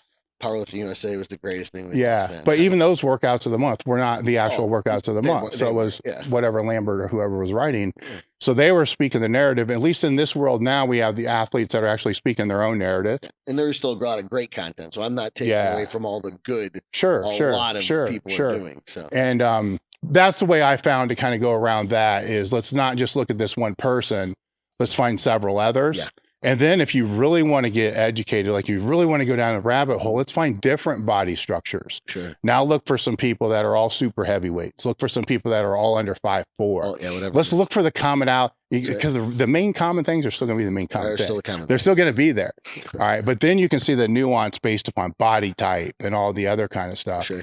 Now, when it gets into training, it becomes even more of a clusterfuck. Okay, like I'm going to do his program. Well, first off, it may not be his program and that's right. all the other stuff. But for me, it's never about the program. It's like, should I pull like X? Yeah. Should I bench like X? Yeah. You know, and or like they'll see a guy in the bench, like they throw the head and like really like I'm not saying well that work. I'm not saying it just works for him, but let's unpack his body. Like you were saying, let's look at his leverages. Why can he do that? And why are only a certain percentage of people can do? I'm not saying you're not built that way, buddy, but hey, let's look at others. Let's take a look at others. That's let's right. Find the common. Let's find the common because isn't that what you would do though? 100%. You know, like if say Trevor tells you something is unstable, yes, right?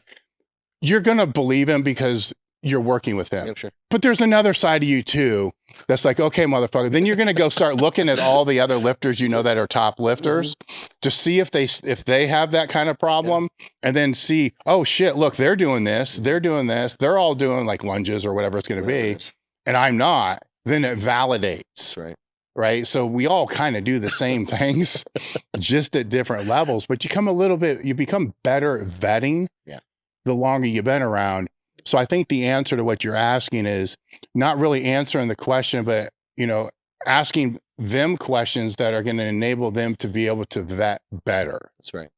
Because that's what this whole game is. It is. Even from the jump, the guys that were helping you were great guys, but you can look back now, knowing what you know now and say, you know what?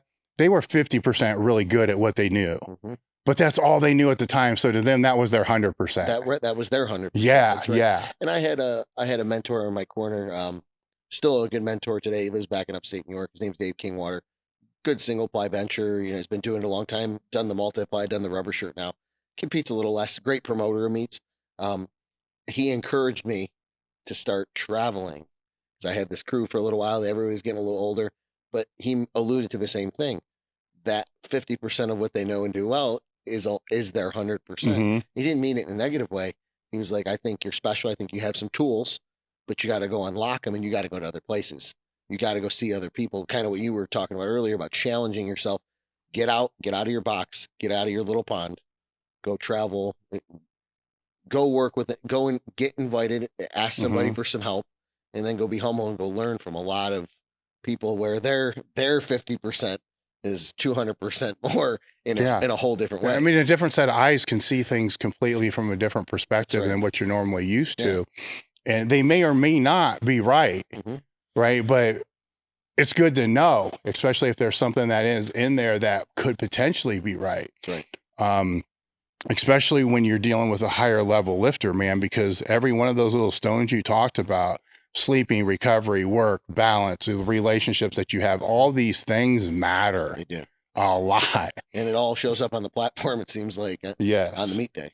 And with recovery. That's right. Now you said with your job, you're traveling most of the time. Yeah. So when you structure the training out, your heavier days are the later in the week? Later in the week. So I sometimes I get a Monday where I don't leave till Tuesday, but most of the time it's usually Thursday through Sunday. That's my time in my home gym where I'm with my crew. And we have our couple max effort days for sure. And that's where I'm not saying the bulk of my work is done, but some workouts, you saw us on Saturday. Sure. I get in the gym, our bar moves at 8:30. It might be 2-3 o'clock before I get out of the gym, and I pack lunch. I pack a ton of, electrolytes, food, whatever it takes, water. And we just go. The work has to get done. So regardless if I have to combine some stuff, get it done the right way, but it's the way I have to do it. Well, it sets you up though to be able to program this out because, these days, 90% of the time we're going to be done, right? Because you have control over that. So those are the heavy days. Yep. Then here's where the light days can go.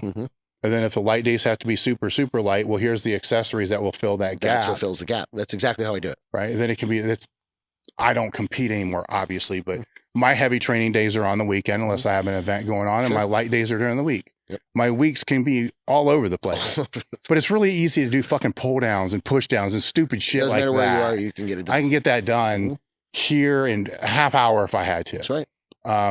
And that's intentional, right? Because if I'm going to do a heavy squat day, it's not going to happen during the week. I got to have spotters. There's all this other kind of shit. There's all the other variables. Yeah. So you control what you can, fill in the gaps kind of around that. That's right.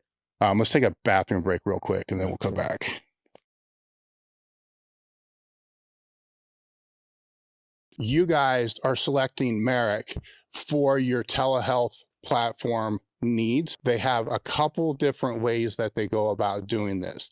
The first is through a self-selected experience. There's a table talk panel, which is the full panel.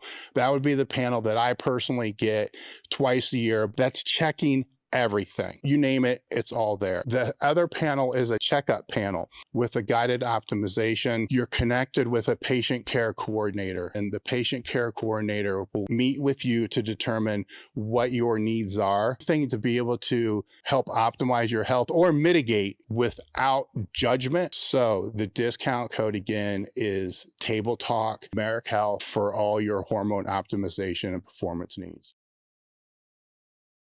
All right, guys, I want to thank today's sponsor, Element. I'm having fun with ads now instead of just trying to like read through all the talking points and so forth. But there's a talking point here I have to read through. Element is a tasty electrolyte drink with everything that you need and nothing you don't. That means lots of salt and no sugar. For some reason, that just makes me laugh. I've had and have been in the habit of drinking a half a pack before every leg training session, and all my cramping issues that I had went away because I've always had cramping issues on heavy leg days and leg days especially. Head into our description box and click the link that's there for Element. Or if you're listening to the audio of this, it's drinklmnt.com/tabletalk.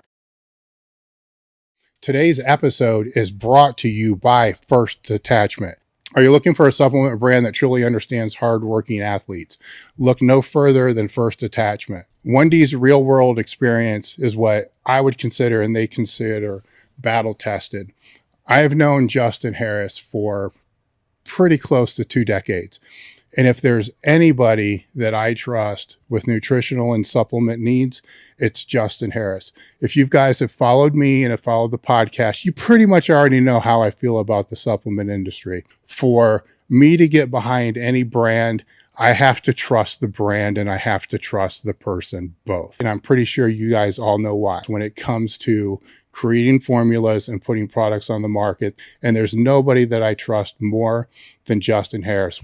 While I love all of their products, I'd suggest that you check out the Field Rations and WTH first. Go to www.firstdetachment.com and use the code TableTalk10 to save 10% off each order. The link is in the description. This is Dave Tate from Elite FTS. Last year, we partnered with Ken Kanakin to co-host the Swiss Symposium. It's built on hypertrophy and sport medicine for strength athletes and practitioners to come together in one place, which will be the Columbus Hilton at Easton. You are going to learn how to level up your training based upon the success and failures of others. You have to stay on top of your game if you want to be able to make the success and move forward at the pace that you want. Just to name a few of the presenters that will be presenting, we're going to have Matt Winning, Brian Carroll, Eric Serrano, Jim Wendler. That's just a few. These experts will be presenting on low back injury and prevention, exercise selection, as well as a business, steroid recovery, and restoration panel. If you want to network with one of the experts that we have presenting, we're going to have people there to be able to help you do that. To register for the Swiss Symposium, go to the EliteFTS.com website, look for the banner on the homepage, click that, we'll see you there.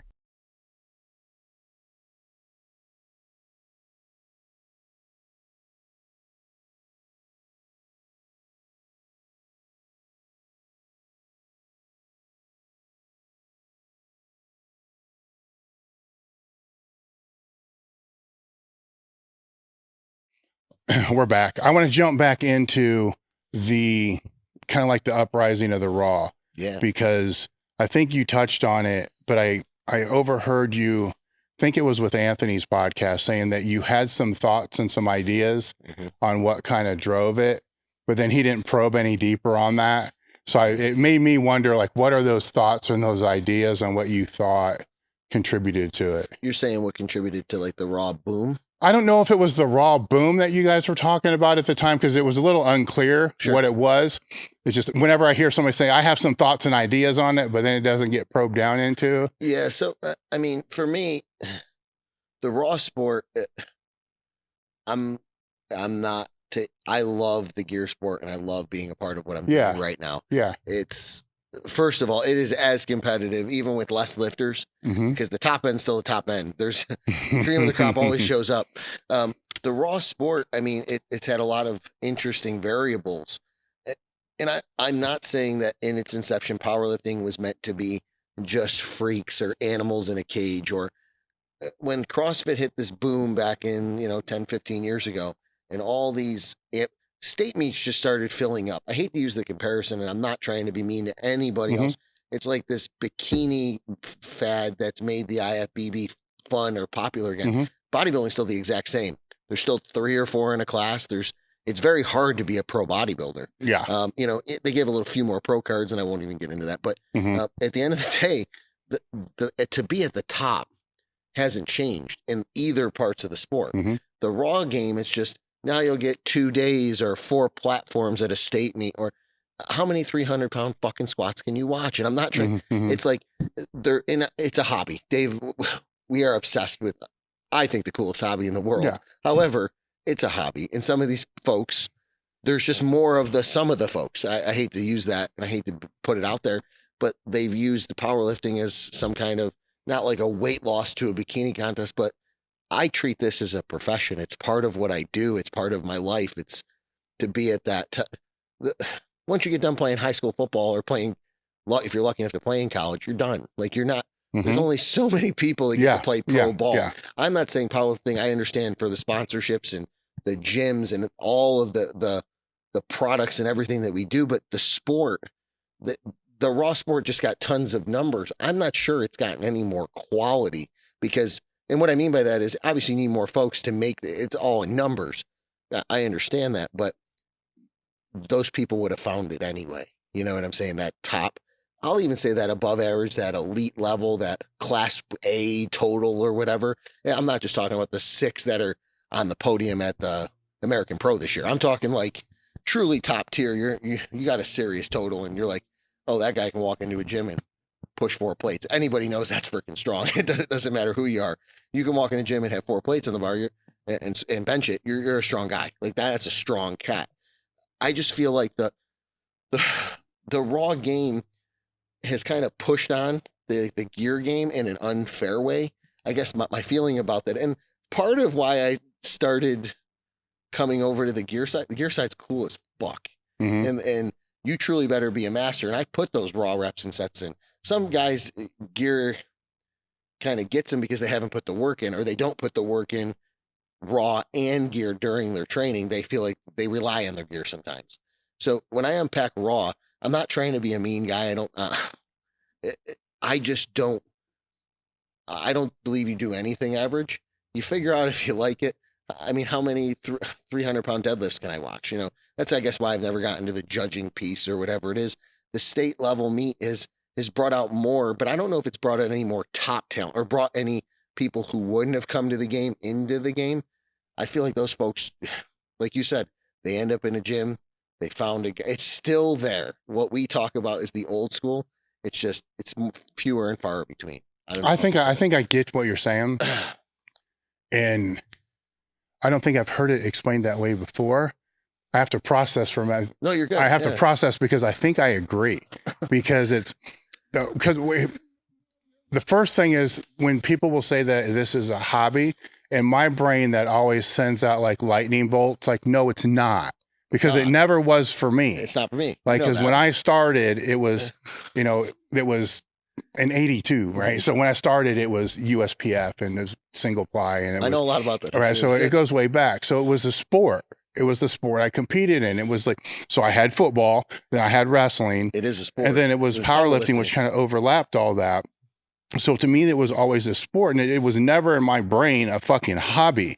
You know, it was something I was committed to the whole entire time. Ask my wife if it's a hobby in our house. It's Yes. just not. All right. Now when you compare that to other things that could be hobbies and sports. So poker, right? So it's a hobby for a lot of people. Pickleball. For some people, it's a fucking sport. It's a sport. Pickleball, squash. That's what I mean. There's a lot of other things out there that are hobbies and sports. I think what you're saying is at a certain point in time with powerlifting, it birthed being a hobby, right? So it actually kind of makes sense because there's a cost of entry, which just buying the gear, right? So the gear got more expensive, right? So Cool. and over time it got even more expensive, right? Yeah. So then it became, holy shit. I mean, I was sponsoring guys. It was like $4,000 just for gear and backups. My cost just to be able to sponsor one person. One lifter. So then you think, well, fuck, if you were to start right now, who can afford to, this is more expensive than hockey. That's right. You know, so that cost of entry went up, and kind of around that same time, here comes the hobby end, which, you know, for lack of a better way to explain it, that has zero cost of entry. Entry forms are $50, $60, $100, whatever it is. You know, whatever it's going to be. Now, through that, then developed a sport of raw. Through that, which became Boss of Bosses and all these other type of things, but has that lower part that's like a hobby. You know, in the multi-ply, I don't know if there's a lower part that's a hobby. You know, I think that even the lower end. I guess that's why now when you ask me why it's only been 2.5, 3 years, why have I pushed that way?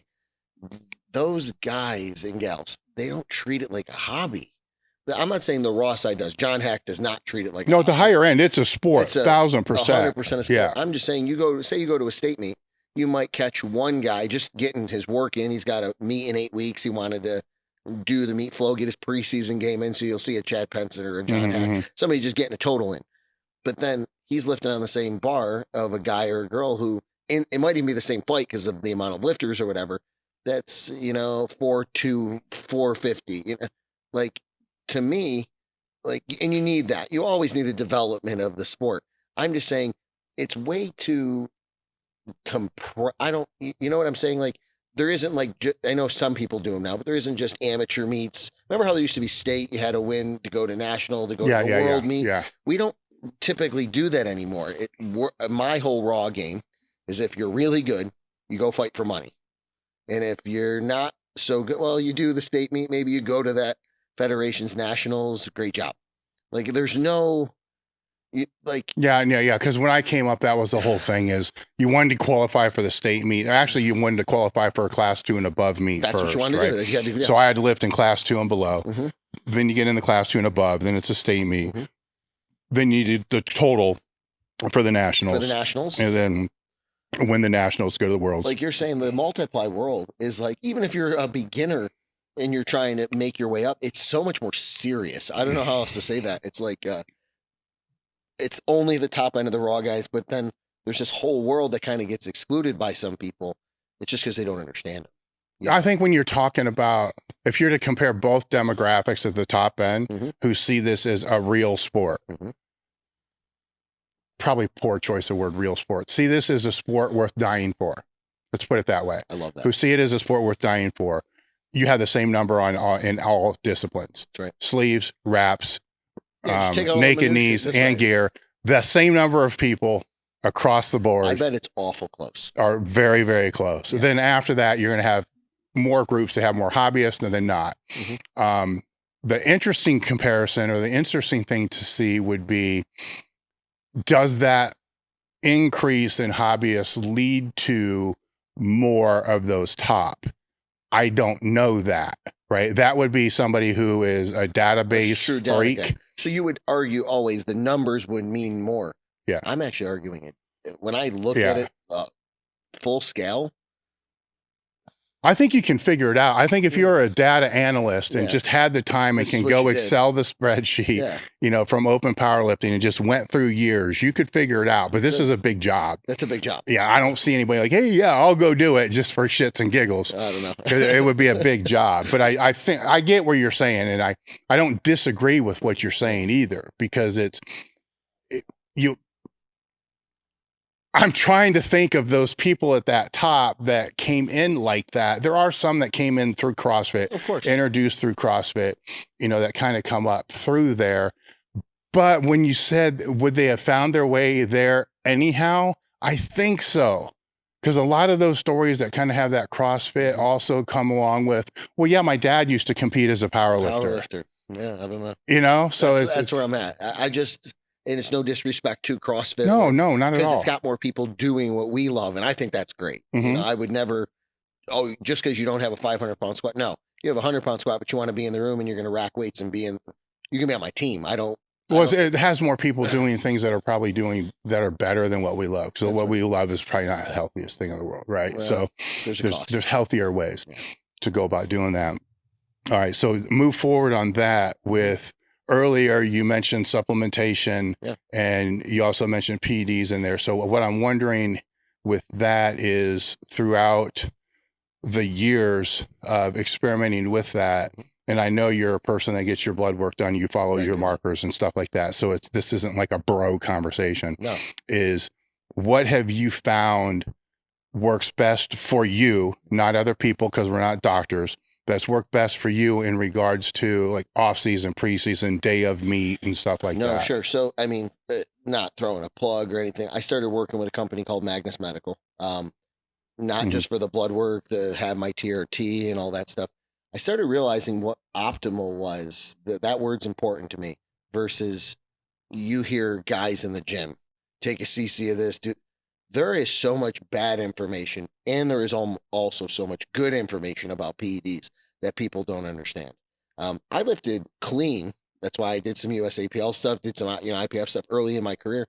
I didn't make the turn until I was almost 28 years old, which some people might say is late or whatever.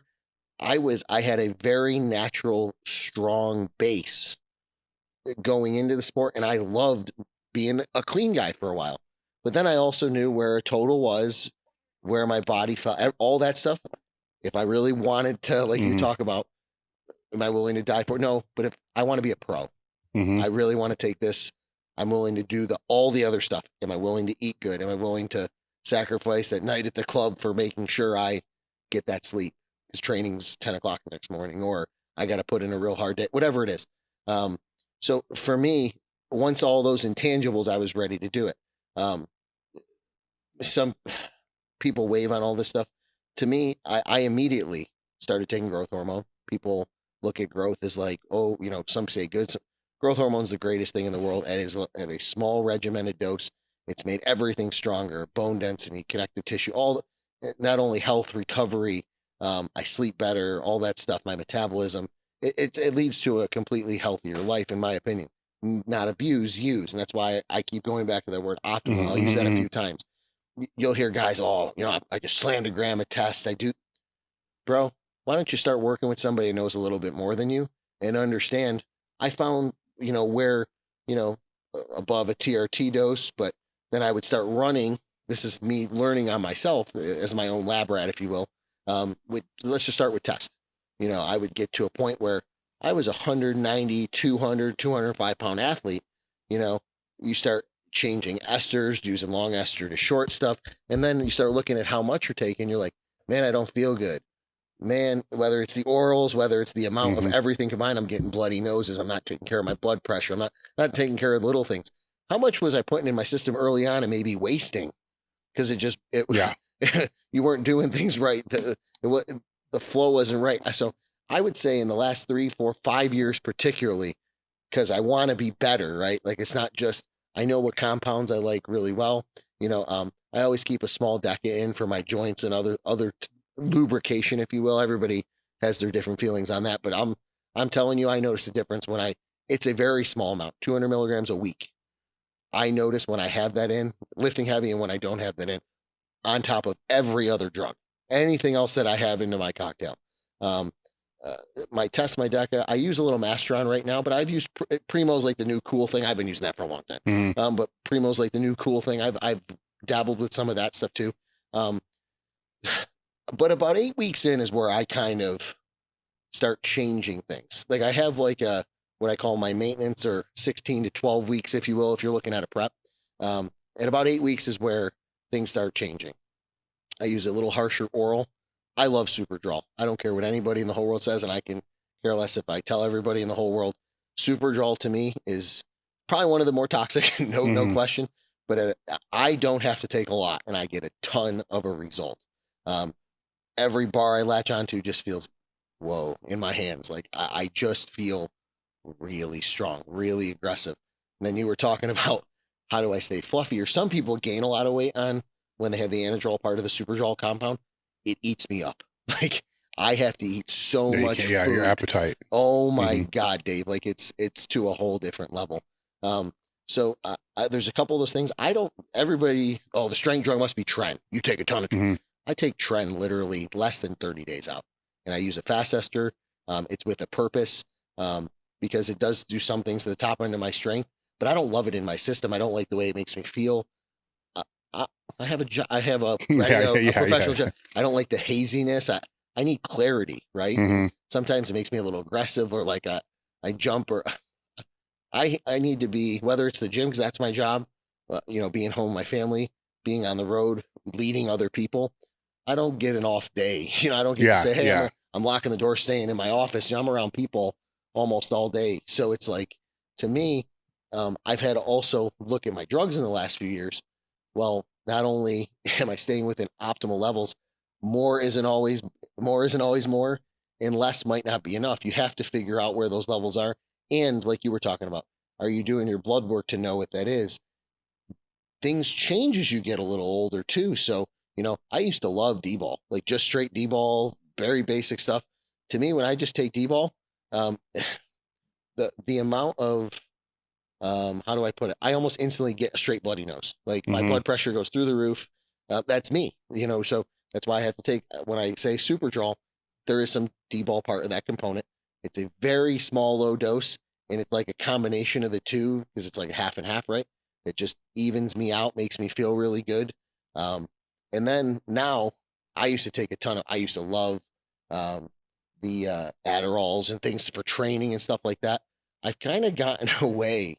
I know that sounds weird, from tons of energy drinks, tons of, pickups or stimulants. I really focus more on, like my wife and other folks have got me on the amino asylum stuff, the neurological things like the C-maxes and the carnitine and the choline kind of combinations, things that are for brain clarity. And I don't need to be all jacked up and more clarity than aggression. More clarity than aggression. I found out as I've kind of gotten older in the sport, that whole lifting angry. Some guys love lifting super aggressive and angry.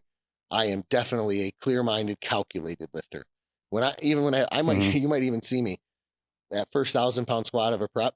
I kind of giggle when I get under the bar. I love that shit. Like, it's like, I know I'm here. I know I'm prepared, but everything is dialed in. And that's when I know I'm in a good spot.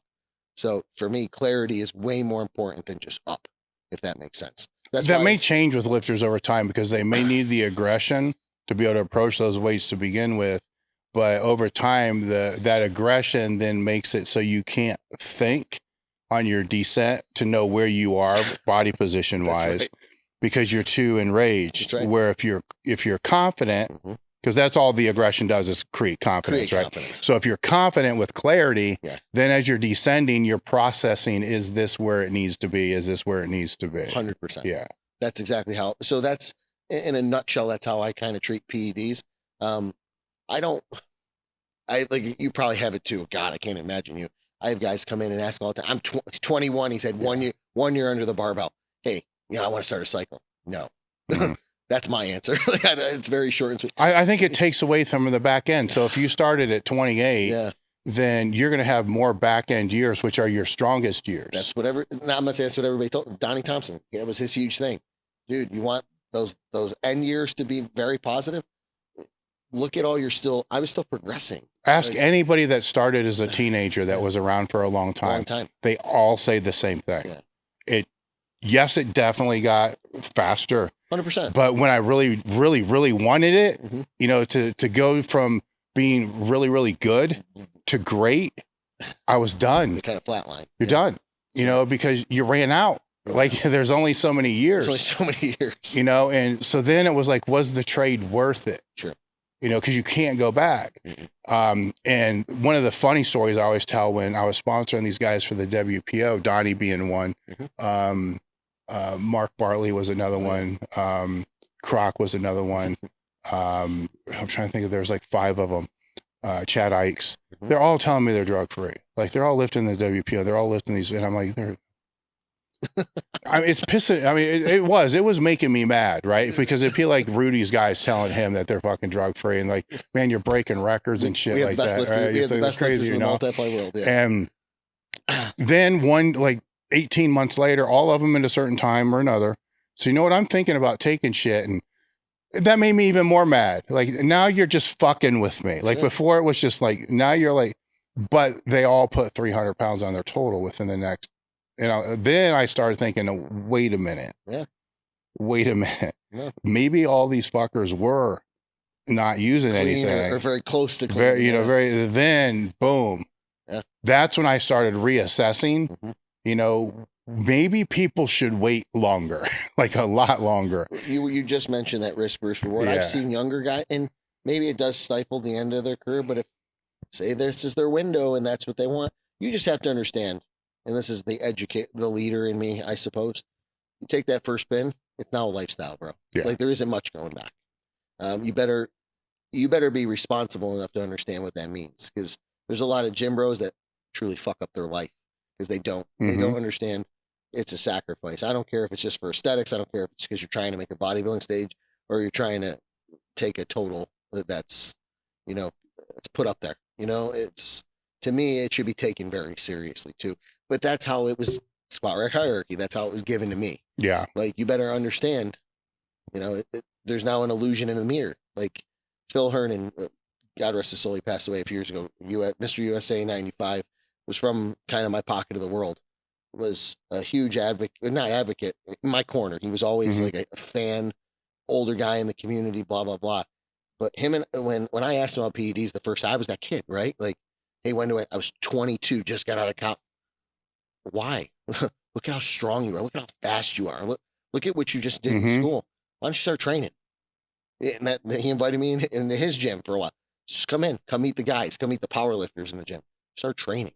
Just see, you know, you'll understand what I'm talking about. And now I had to want to listen, because a lot of guys just don't listen anymore or ever. But you have to pay attention, because I learned a lot in that situation that it was almost something I had to earn.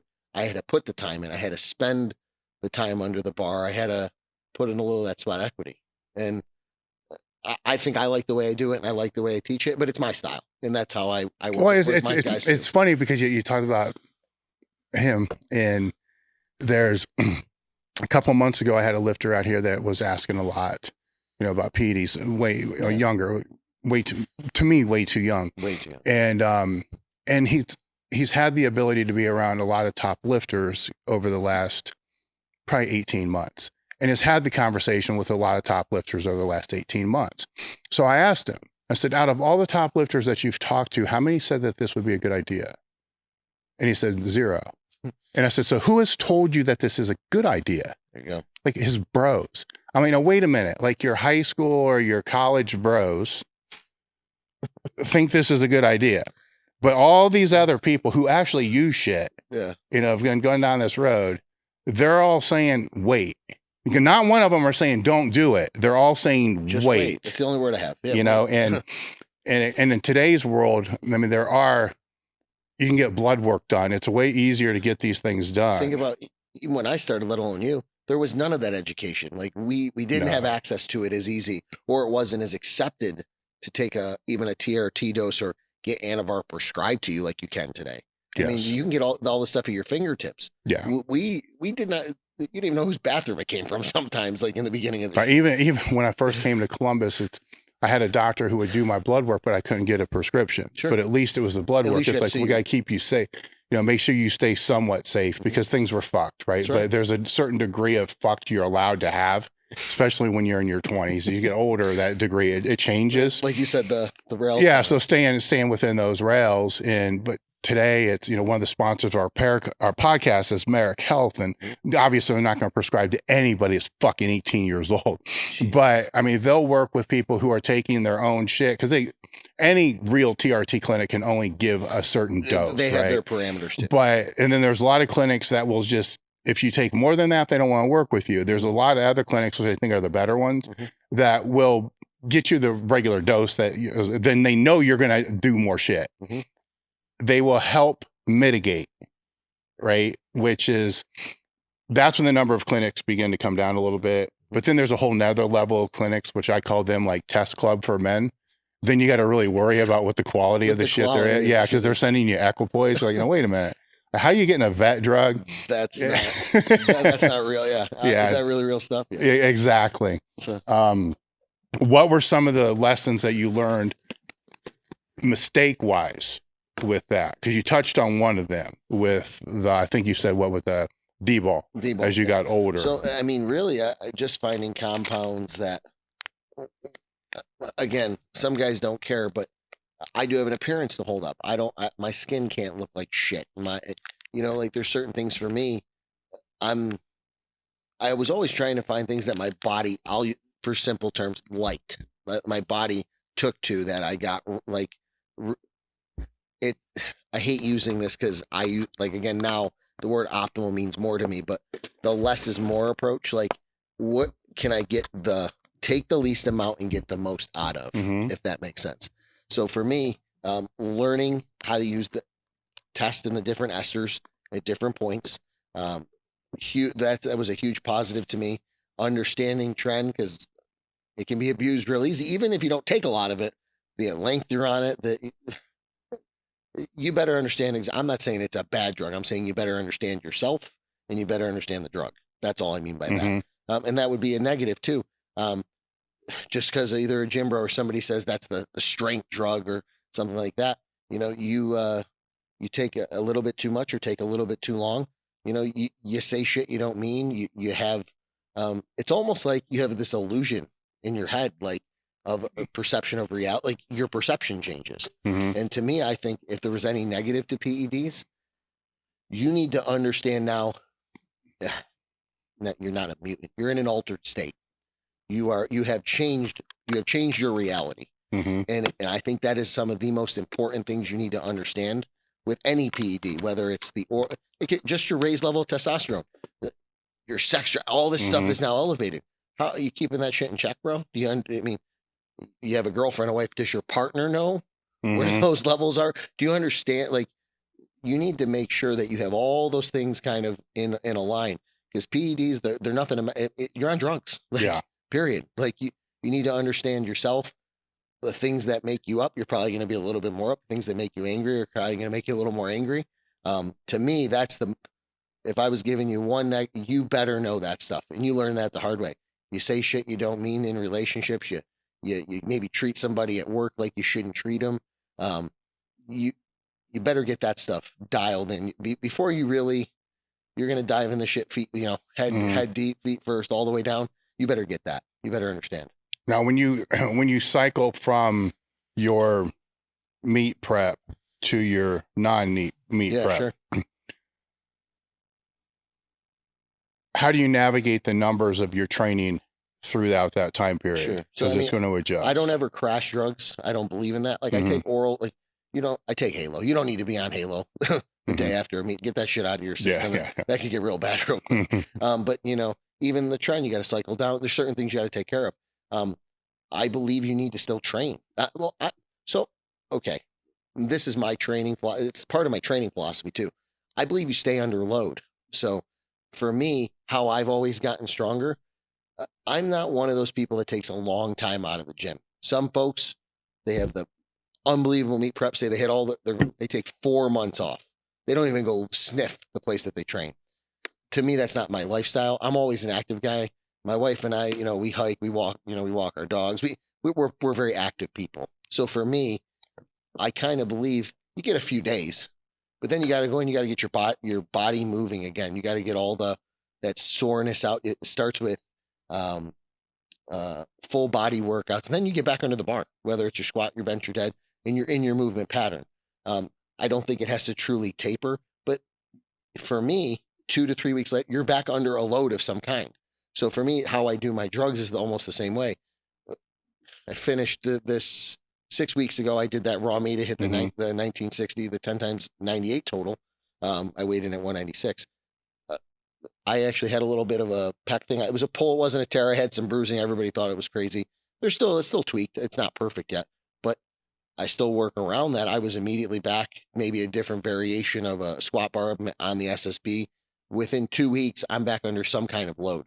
The drugs are tapering down. I came back to a TRT. I don't ever dump my test either. So because again, that's now 8, almost 9 years of being, I'm not a firm believer cycling completely. I'm not trying to bottom myself out. I find a spot that's optimal for my living, but the weights kind of come with that. And then we wave back up as the drugs come back up. I gave myself enough time to get down to my TRT level, do my blood work, be particularly clean. I blood lead, I donate blood, 3 to sometimes 4 times a year. That's pretty much good for me. But I clean up, if you're going to do this again, you got to evaluate almost after every prep, where you're at, how your body looks, how it feels. Now, are you evaluating, say, 2 weeks before prep? Are you giving blood then? So I do it one time during prep too. Okay. So yeah, for me, my blood, so when it's the worst, what it looks like at its worst. Yeah.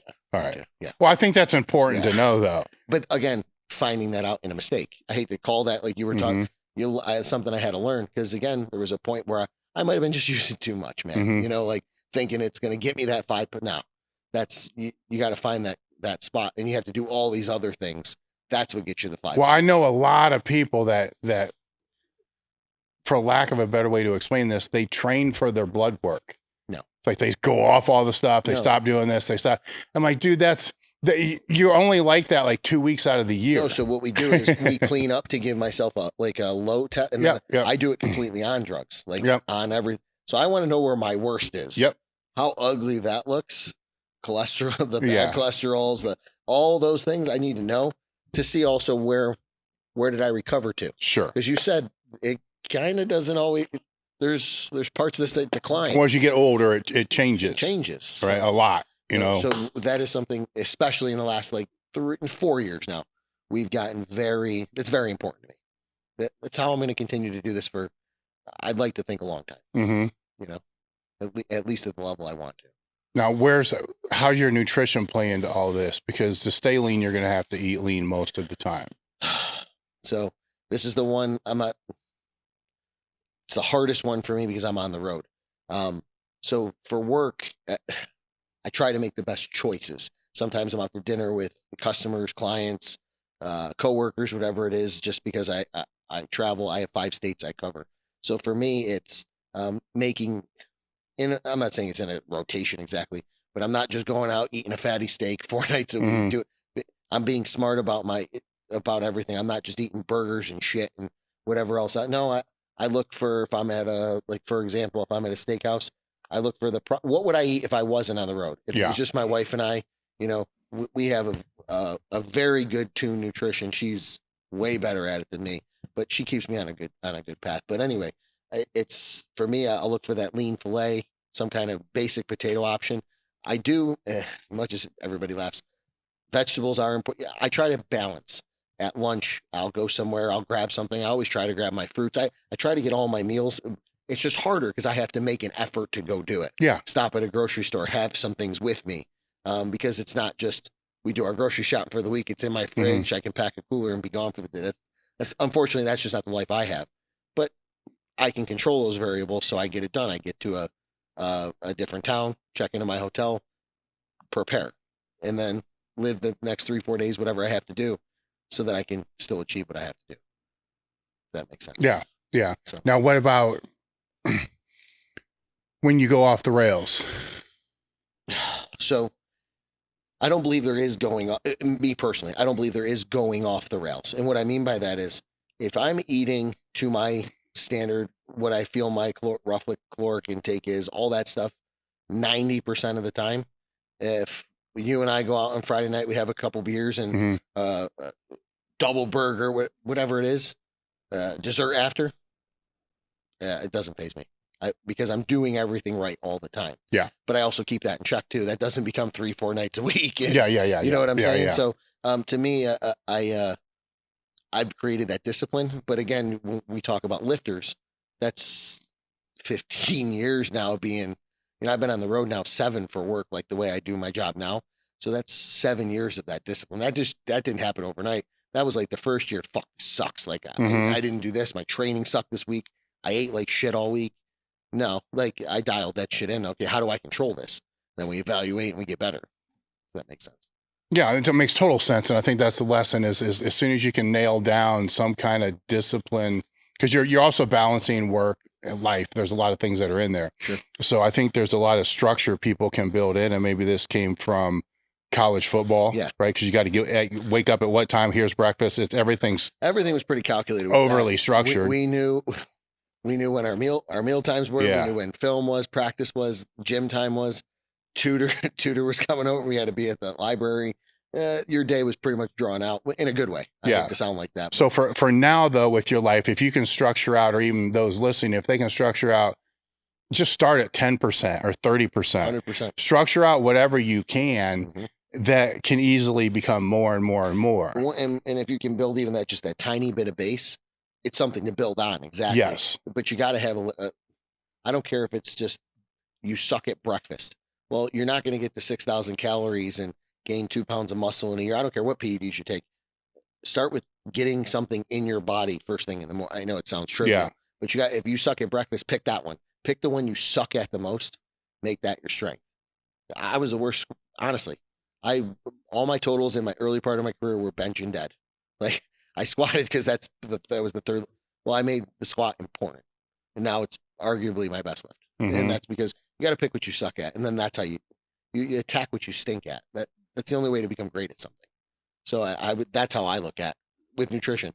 Well, I sucked at being on the road. Well, let's get really good at being on the road because it's easy to be home when my wife's cooking great meals that actually taste good and it's nutritious. Holy shit. You know what I mean? You're in the money, but at the same time, we gotta, there's a responsibility on my part when I'm not there. Now, if we're to take all these lessons that we talked about at powerlifting, and now you're sitting down with one of your sales agents that has potential, but is fucking up, right? Because there's ones that are just, you're going to fire because they just suck, right? So forget about those, right? But that has the potential. Yeah. What kind of conversation are you having with them about discipline and structuring their day and their plan to be able to have success? Well, what I try to do first, I try to understand their why, because I know why I powerlift, right? For example. Yeah. But do they have a wife at home? Kids? What is the reason you get up every day? What's your why? I ask that on interviews when I'm working with people. I ask that for guys that want to come to I'm actually a lot more selective with the gym now because my gym's private. My gym is key in. It's my living room, bro. Like it's like that's where I do my work. So if you're going to be you're actually in it more than me now. So if you're going to be a part of it, I bet you pretty good. My wife does too. It's a full family kind of thing. So with that, what you're saying, when I look at a sales rep and I'm like, hey, you're telling me all these good things, all this work's good, all this stuff you're doing, but I can evaluate, I can ghost into their program, see what the kind of leads, what they've been working on, their call log, all this stuff. And I know when somebody's pencil whipping something or that looks like shit, like, and you're like, okay. So then I first beat into the person, and I don't mean, sometimes it's tough love. When you can talk to somebody that's a little younger in that generation, and sometimes when you got to pat them on the tush, build them up a little, the difference. But if I think somebody has the stuff, first I want to know what's their reason and why is that reason not important enough to make that extra call, to go on that extra job walk, to see that brand new job site that could lead to 6 new leads because you were the first one there. Why is it not important to wake up at 5 to be on the road by 6 instead of, 7:30 is okay too. But there's been 3 other of our competitors that hit that job site already. And you're the 4th fucking rental rep that got in there. Why would that guy want to sell to you? You weren't even the early bird. Like it's the little details. It's understanding. A lot of my team sport shit applies to how I lead people, but at the same time, understanding there's a process to what we sell, what we do, and if you understand that construction life cycle, when I talk to a guy, well, why wouldn't you want to control that? If you know you can control this variable, why wouldn't you want to give, if it's your wife you get up for, a life unexpected? If you made those, like I said earlier, if you made 10 more calls over the next 2 weeks, that could lead to 2 more strong leads. That could lead to 1 more monster customer for your future. And you can have all that commission. And you know, that's how you give yourself a raise, for example. Why wouldn't you want to do that? Tell me why, like, help me understand. Or is there something, then I try to find out, like I said, the person, what's keeping them from doing it? Is there a child care issue? Is there, they've been staying up late. Their bills, there's always, it's digging in deeper. It's almost like what we do with lifting, right? I don't think any of those fakers we were talking about earlier don't want to do the next step. There's something keeping them from them, but you also got to be real with yourself, raise the white flag and say, hey, Dave Tate, you've been here before. This is uncharted territory for me. How do I get there? Well, it takes a bigger man or a bigger human to be able to ask somebody for some help, right? Ask for advice. A lot of really proud people in this world now that they'd rather find it on YouTube or Instagram or somewhere else instead of actually saying, hey, hey, Anthony, I've been beating my head on this. I can't get past this part of my job. I really need help here. Can you help me peel back some layers and see if we can come up with a solution? That's how I try to get to somebody who I think has the stuff. Like you said, there's some shitheads that don't have the stuff. Oh yeah. But somebody that I can tell has what it takes, I'm going to put a little time into that. Maybe I get up and ride with them. Hey, we're going to start the day tomorrow morning at 6. I'll be at the branch, pick me up. I'll just show up at 6 o'clock, see if they were 10 minutes early or if they show up at 6:05. That's going to tell me a lot about somebody. If your boss is willing to take his day away from him to come ride with you, that's not part of my job. That's me saying, I give a shit about you. Are you respecting my time? Yeah. Does that make sense? That's kind of how the bigger disconnect I would see with all that is when you're trying to figure out what their why is when they don't even know themselves. Unfortunately, you wouldn't believe how many, and I'm not saying it's just this generation. I'm sure it was us at some point too. Yeah. They haven't even evaluated that yet. Like, what's your purpose? To me, you really find out when that light bulb comes on, Dave, and you know why you're supposed to be doing something, and I'm going to be relentless at this, and that's where I want to put my focus. You wouldn't believe how successful you can become at something. I don't care if it's powerlifting. I don't care if it's just being a good boyfriend, husband, something in life. Understanding that is super powerful. But how do you help them understand that? That's where I'm going here. Well, I think I think for me, it's the time you spend time with that person. Yeah. I had somebody spend time with me. I was very fortunate. I had a great father who was super positive. They made all the way up through sports camps, all that stuff. But I also tried to put myself around mentors, I tried to latch on to anything. Even like you said, even if their capacity, it wasn't using, because I always wanted to give them back something. If it was their training and it was a goal, I wanted to be I would show up on days I wasn't even supposed to take a bench if it was their bench day. For me, it's that whole give to get concept. If I notice somebody has the stuff, I try to really dig into, is it a personal thing, an educational issue, whatever it is, and then I try to attack to help them answer that why question. Because you got to try to, can't walk a day in somebody else's shoes and not understand their shoes. You got to figure out what that is. And to me, sometimes it's a maturity thing. Like you were talking about earlier about there's I'm this guy. I'm the best. I know who I am. Well, let's eat a piece of humble pie here for a second. Sometimes you can tell them and they don't get it. And that happens too. But other times when you're willing to dig in and somebody can tell you're invested, you can get in there. It just takes a little bit more time. Sometimes I got to get in the truck. Hey, I'm coming to your market whole week. I'm going to ride with you. I'm going to try to, I'm going to see how you talk. Cause maybe it's not even what you're saying. It's how you're delivering it. It's little things, man. And to me, it's all about whatever you're striving to be a professional at. You have to believe you want to be a professional. You and I love fitness. We're professionals in this game in our own ways. You in a few different ways. Yeah. Now. You didn't wake up one day and say, I was just going to do podcasts or coach people. There's a process to how you decided, and how that evolved. That's just like any entry level. Not every sales rep goes to being $1 million guy. But hey, if we're putting I'll dig in.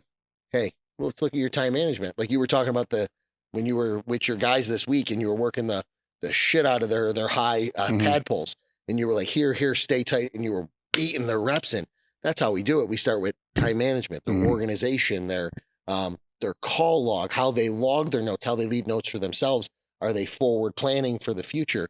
All things, everything I just said sounded like weightlifting to you, didn't it? It is. It all is. That's why I'm have you talking about it, because it's the same thing. So for me, I need to find where the disconnect is, because that's what's not clicking. Because then once you get those, you get a win, you get 2 wins. That's what makes them, holy shit, this is cool, or this is fun. You have to help them draw success sometimes, because maybe they just don't believe in themselves, or they know their why in the back of their mind. They just don't believe it yet. Yes. So all you're talking about is also how, somebody who's working with powerlifters can create better powerlifters. That's exactly it's communication. Yeah. Right. And being able to step a little bit outside of themselves and understand that maybe they are not the best communicator. I mean, that's always a fair assumption, is just assume you suck at communicating and always work on it. Always work on it. Right. But a lot of people, they don't, right? That's right. So they just assume, well, I'm great at this, I can just wing it. Like, actually, no, you don't. That's why most people don't like you or whatever it's going to be. Yeah, like you come off really brass, or don't send any more text. The way you come off in a text sounds like shit, man. Yeah. Pick up the phone and call somebody, Yes. Or on the other end, as you were talking about having mentors and all that stuff around, they don't have people around them to be able to say, dude, you probably don't want to send stuff like that. Yeah, that's right. Right? Because they've surrounded themselves with yes people. Hey, your squat looks great. Your squat looks great. Your squat looks great. It's awesome. And then you go and you get hurt or bomb out. That's right. So it's all kind of full circle with that. Were there any things that you wanted to talk about that I didn't bring up? Quality reps, nutrition, PEDs.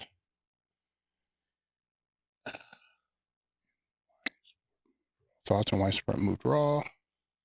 Let's see. I mean, you travel around a lot, right? So you go to a lot of different gyms. Right? Yes. So what would be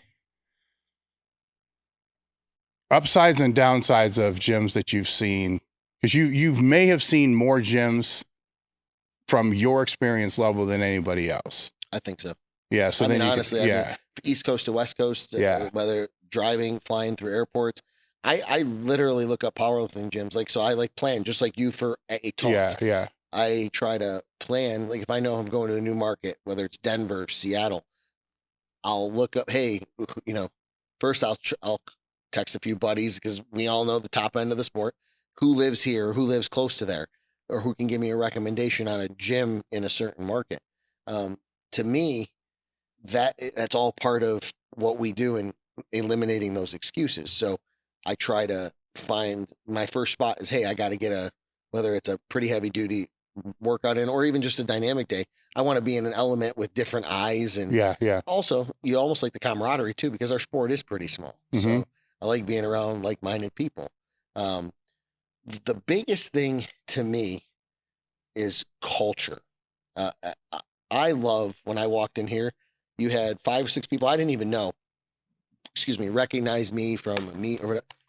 You're Anthony Hobaica, or call me by your Instagram name, whatever it is. It's kind of that's still hungry, or it's cool. I think that's awesome. But and then you see how they work. They work their rack. Like you had a bunch of guys over here on the camber. You had other guys over, and it was just, they're looking. I'm not saying it in a bad way. They're looking at you to see if you need help. You're in their house or something, so they want to.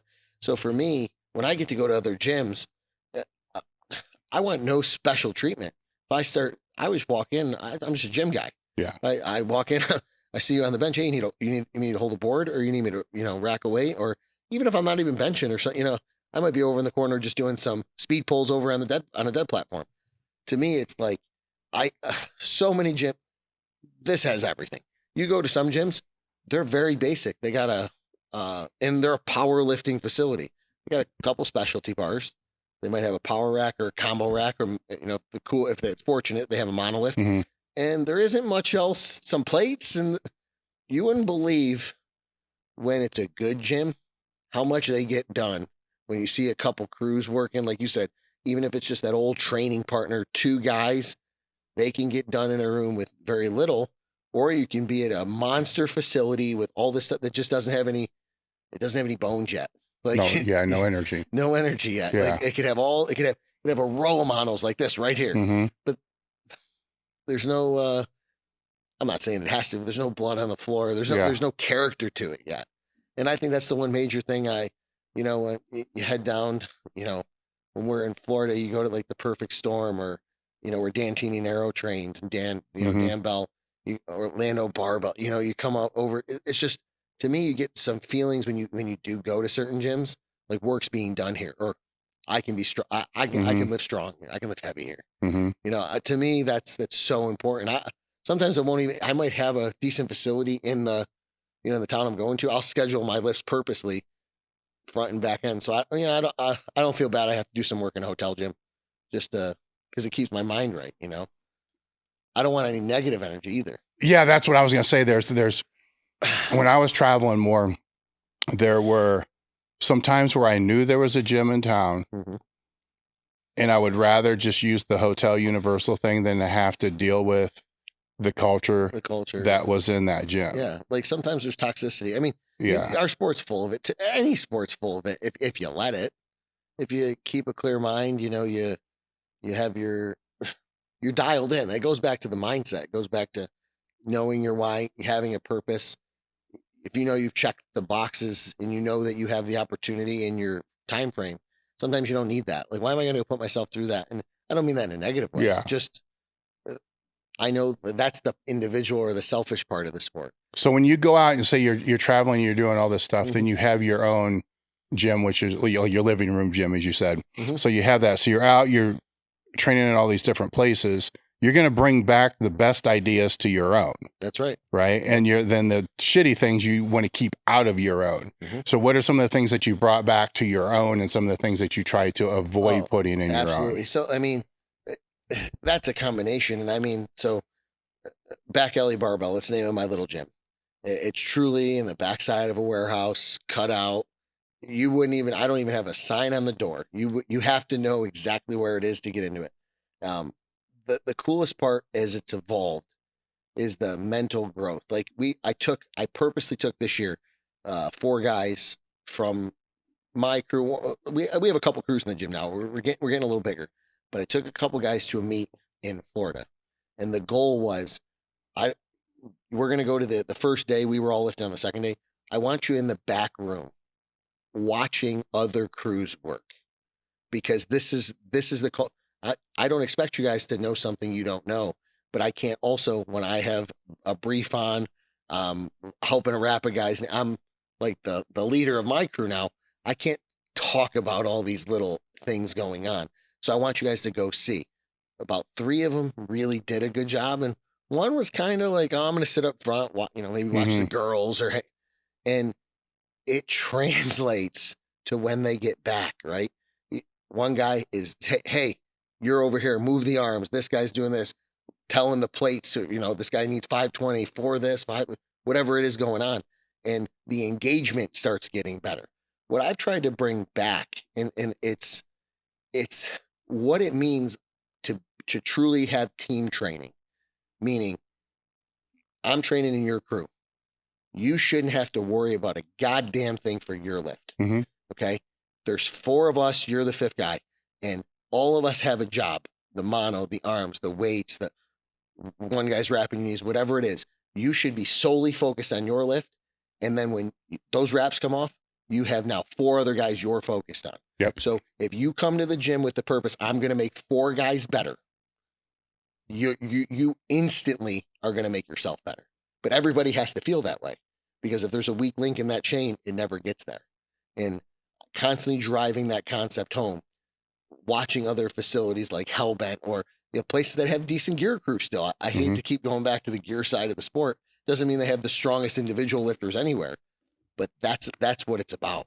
It's about that understanding the team element to this very individual sport. Well, it forces it, right? Because of the gear. Somebody's got to help with all this other kind of stuff. But I've had the gym full of all raw lifters and seen exactly the same thing that you're talking about. Sure. It's just different. It's just different. So what happens is when somebody starts to get ready for the lift, everybody migrates over to the monolift, right? So then they're there. So when that person's ready to lift, it's all good. Yeah, Spotters are good. Everybody's good. in place. Yeah. And then after that, they migrate back away. It's a little, because you don't have to pull straps up and wrap. And There isn't all the the deal. Yeah. Yeah, but the same main thing happens when it's supposed to happen. Right. That's a good point. And I have that too, because I'd say still 3/4 of the guys that train in my gym are raw.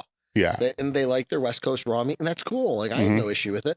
But teaching them that, hey, your texting in the corner isn't more important than get your set in between, because it's this guy's turn. Because you're going to have your turn and you're going to want my full focus, or Johnny's full focus, or whatever it is. That's easy to fix too, because if they don't do it, then it's their turn. Ain't nobody spotting them. Just stop wrapping their knees, stop spotting them, whatever. Yeah. Right. Yeah. Then all of a sudden they're like, what the fuck? Like, dude, where were you? It's real easy. Yeah. It works out real quick, as long as it's reinforced, and kind of displayed that way. What bad tendencies have you seen that you don't want to bring through? Well, I guess it goes back to this, even the ones that we have, like in my gym too. I see it all. It's that, and I hate to call, because I love progress too in a lot of ways. I saw it on Instagram. I'm gonna go do this, or hey, I want to change my bench and I want to do this because I saw X lifter do it. Well, like you've already alluded to it, so I won't keep going back. Yeah. But have you put in the time to understand why he can do that and what makes him that guy successful? Because if you haven't, then how do you even know your leverages even work that way? Or have you mastered all of the fundamental pieces of that technique? Because I guarantee he's still, whether he's at the top at the top of the bench or, at the touch, all of the fundamental pieces are in place. So you need, like, to me, it's like, oh, they like a cool setup now. Like the big, like the show part before the dead. They care more about how it's a free throw, man. Do it the same time. I don't care what you do, your hair flip, whatever your bullshit is, do it the exact same time in every rep, whether there's a plate on the bar or 7 plates. If you do it the exact same time, your breathing pattern's the same, you root to the floor the same, you tighten your back in the same exact way, you're probably going to end up with a very similar and an effective result. If you don't do those things, well, it doesn't matter how cute and cool your setup look for Instagram. It doesn't equate to a good lift. Was there anything technically over the last year that you finally figured out that clicked on any of the lifts that you wish you would have done before? Perhaps how you breathe in the squat, or a wrist position on a certain thing. So we've been working 2 things real hard. One, I don't want to say I've mastered that. Yeah. I've gotten a ton better at the sit back in the squat suit. So to me, if you saw my WPO squat a couple of years ago, last year, I was still using a lot of raw tendencies. Again, changing gear a little bit, getting a little bit more aggressive with that stuff. So I was learning my gear, learning how to sit back in the squat, being patient. Because in raw, it's because I wear wraps, right? I have a rebound, and I know how to get to it. I have thousands and thousands of strokes in that pattern.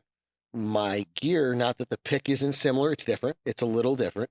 Everything about the squat is a little bit more controlled, a little bit more.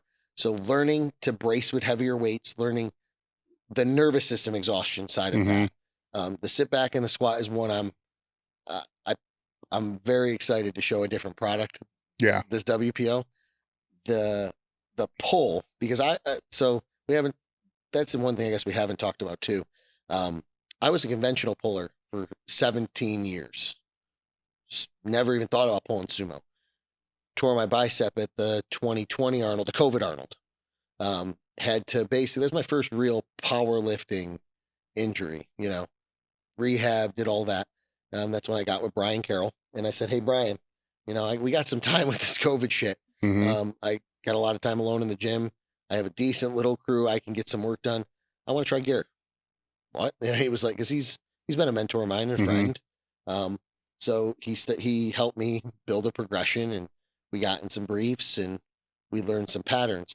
But I then switched because I have really weird, that's funny to say on your show, small thumbs. I have decent sized hands, but I can't wrap. So I could never hook. So I had to switch my underhand after 17 years and all those reps to the other way conventional, and I changed my stance. So even today, if we went and go pull right now, I would be a right hand top conventional and then a right hand bottom sumo. Because that's the way my motor pattern, my mind's learned it. So that's another reason why I've gotten Trevor in my corner. I still pull very conventional in my sumo. You can have high hit, all the things, but starting with my feet, I feel like I'm in the ground in my squat. Like there is nothing I can't stand up with. I can pick anything. I mean, I'm not saying I can pick 1300 right now. I bet we can go work up to pretty close to that right now. The deadlift, I've never had a comfortable free throw. I know that sounds weird. Almost every setup's different. I'm not as confident. I did pull over 7. I pulled 727 at the WPO, but I hate to sound like this. I was using too many muscles. Like there was more technique that I'm leaving pounds out there. Some of it has to do with mobility and hip stuff, maybe some weak adductors. So we're right now, that's this next goal. I have like 12 weeks to dial in some of these identified weaknesses that we made and master a position. If I do nothing else, because it will equate to a better, I know I can muscle 700 pounds. Yeah. But how do I get to 750? I'm not saying I need an 800 pull tomorrow. How do I get better than that 727? It's going to be in position now, in technique. I don't need to go do heavy rack pulls, and I do all those things. Don't get me wrong. But it's to master the position and become a more technical deadlifter. Take my worst shit and make it my. Well, it's always easier to technically add 50 more pounds on a lift than to get 5 pounds stronger. That's right. I mean, that's just the fact that I wish more people fucking understood. Now, the problem is when you're really super technically efficient and it doesn't break down, and then you are left with just trying to get 5 pounds stronger. Then you just got to take all your shit off. That's just, and go put the reps in. I don't know. That's what you've done. I feel like that's what, but you're saying once you get to that point, I'm not saying that's our vicious cycle, but that's what now. No, but that makes sense. That's when you go put the reps in again and get stronger. Yeah. But right now, I don't feel like I'm strong. I know I'm real strong right now. I'm at, like you're talking about those later years, I'm 36. Yeah. I'm coming into that perfect time and I know it. I feel real good, but now I'm more willing now than I've ever been before to just do a few more little things. Well, for where you are right now with the WPO in November, you're at a really, really good starting point. I think so. Right. Which is I talk about the starting block. Like every year you want to get to the starting block a little bit healthier, a little bit better. Yep. You may not be as strong as you need to be, but that's what the whole peaking thing's for. That's what it's for. But then have a plan on how it's going to lock in and how it's going to get better. I know we weren't going to talk too much about the prep. I feel the roadmap's there as long as I stay healthy, obviously. And I'm starting in a better spot than even I finished my gear, my whole gear wave last year. I put in all that off-season work, even with doing the raw prep and, hitting a new raw goal of mine and all that. I am already ahead of where I was at the end of my second gear season. Strength-wise.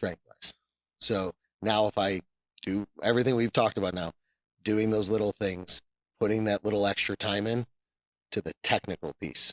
Yeah. I think I'll bring, I don't know if it wins, but I'm going to damn sure. Well, don't get fucked up. Put my balls out right? there. Because what you're comparing now is a way healthier version. Way healthier version. Where before at that point in time, you had to be 50% beat to hell. Beat up. Right. So that same strength that a healthier version going through. It goes a long way. Yeah. Because you're going to get beat up, as you move through this thing. No matter what. It doesn't matter. But it's the less beat up. What I used to tell people is the healthiest person wins.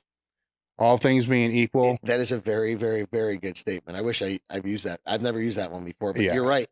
We all come in a little beat up. Who's less beat up? Yeah, exactly. Usually the person that wins, if you really get down to it, when you look through it, it's like, oh, he's only got like a fucked up knee and hamstring compared to everybody else who came in on a cane. Yeah. And it's usually the case where, you don't get greedy. You work the plan. Yeah. And I would say that's, you just hit something I like to talk about too. Also why I like the gear sport too. Understanding how to make your jumps in a meet or picking your attempts. I don't feel like I'm, this might sound weird coming from such a competitor. I don't ever feel like I'm the strongest guy in the room, but I'm damn sure going to bring the best total I can bring. I know I'm probably not saying that correctly, because in an ego thing, I'm the strongest guy in every room I walk in. No, I get what you're saying, but though. I'm going to bring the best product that I can bring that day. And I've learned that from other lifters, Dan Tini-Nero, Matt Minute. There were some great guys in my gear upbringing, even Brian. You need to understand how to leave the least amount of pounds off the platform. There are a lot of guys that are day to day might out train the shit out of both of us. They come in here, they're just cock strong. They're great training partners, and they have no idea how to call me. And that could be you can blame that on a lot of other things, right? Your handler, your team part, but that's you. You know, are you being real with yourself? You know, did all your buddies tell you that they're telling you your squats were good, that were 2 inches high? Well, your opener needs to be a little different. Are you real with that stuff? And that goes into how you make your attempts, your jumps. To me, bringing the best meat doesn't always bring the strongest version of yourself. It's the healthiest version, and the if have you controlled as many variables as you can. Yeah. If that makes sense. Well, yeah, it's not, you don't want to hit a squat and leave 50 pounds on the platform, but you also don't want to take a squat that you miss that left you 40 pounds deficit of what the attempt was before that. You know, it's strategy. That's right. You know, how do you get the biggest total? Aim small, miss small. Understand your ranges. Yeah. And that's actually, it changes a little bit at the level that you're at now, but still more than half, don't even consider that. So you can beat more than half just on that. Just on that. Right. With not even, that's why some people can just win on openers, right? Because, you know, that they open smart and then 3/4 or a third of the meat bombs out. Sure. So you never know how those cards play. That's right. But going back and dialing that back down to somebody that's doing their first or second meet, same thing. Sure.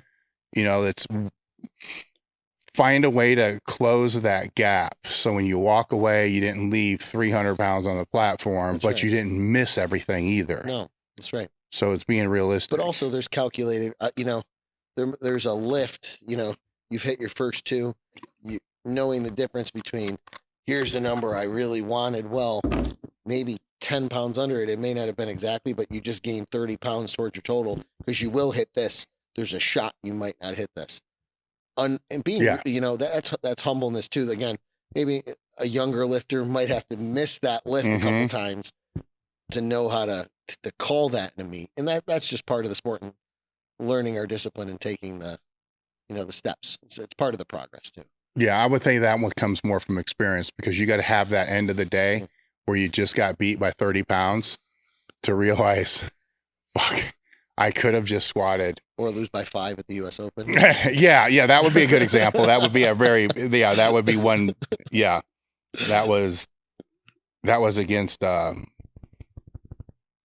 right? Yeah, John Hack. Yeah. It was actually, that wasn't that US Open. That was the Rum 7, which was one of the greatest rosters ever. John and I both knew we were both coming into it. And utmost respect. Him and I are good friends too. But I knew where his pull was coming up to and all that stuff. And I had an ego and a number, and I called it. He came right behind, 5 pounds. And I learned more in that day about how I wanted to build my totals. More than it was self-reflection. You don't, first of all, you want to win. So you never want to lose that way. Yeah. But man, you eat some humble pie when you know you're not looking at the board and you're thinking about just, I had that total. I don't even care. My first world record, I don't even remember the total, Dave. I remember how I called the day, like the strategy, because I actually got hurt. Most people don't even know this. My sleeve world record.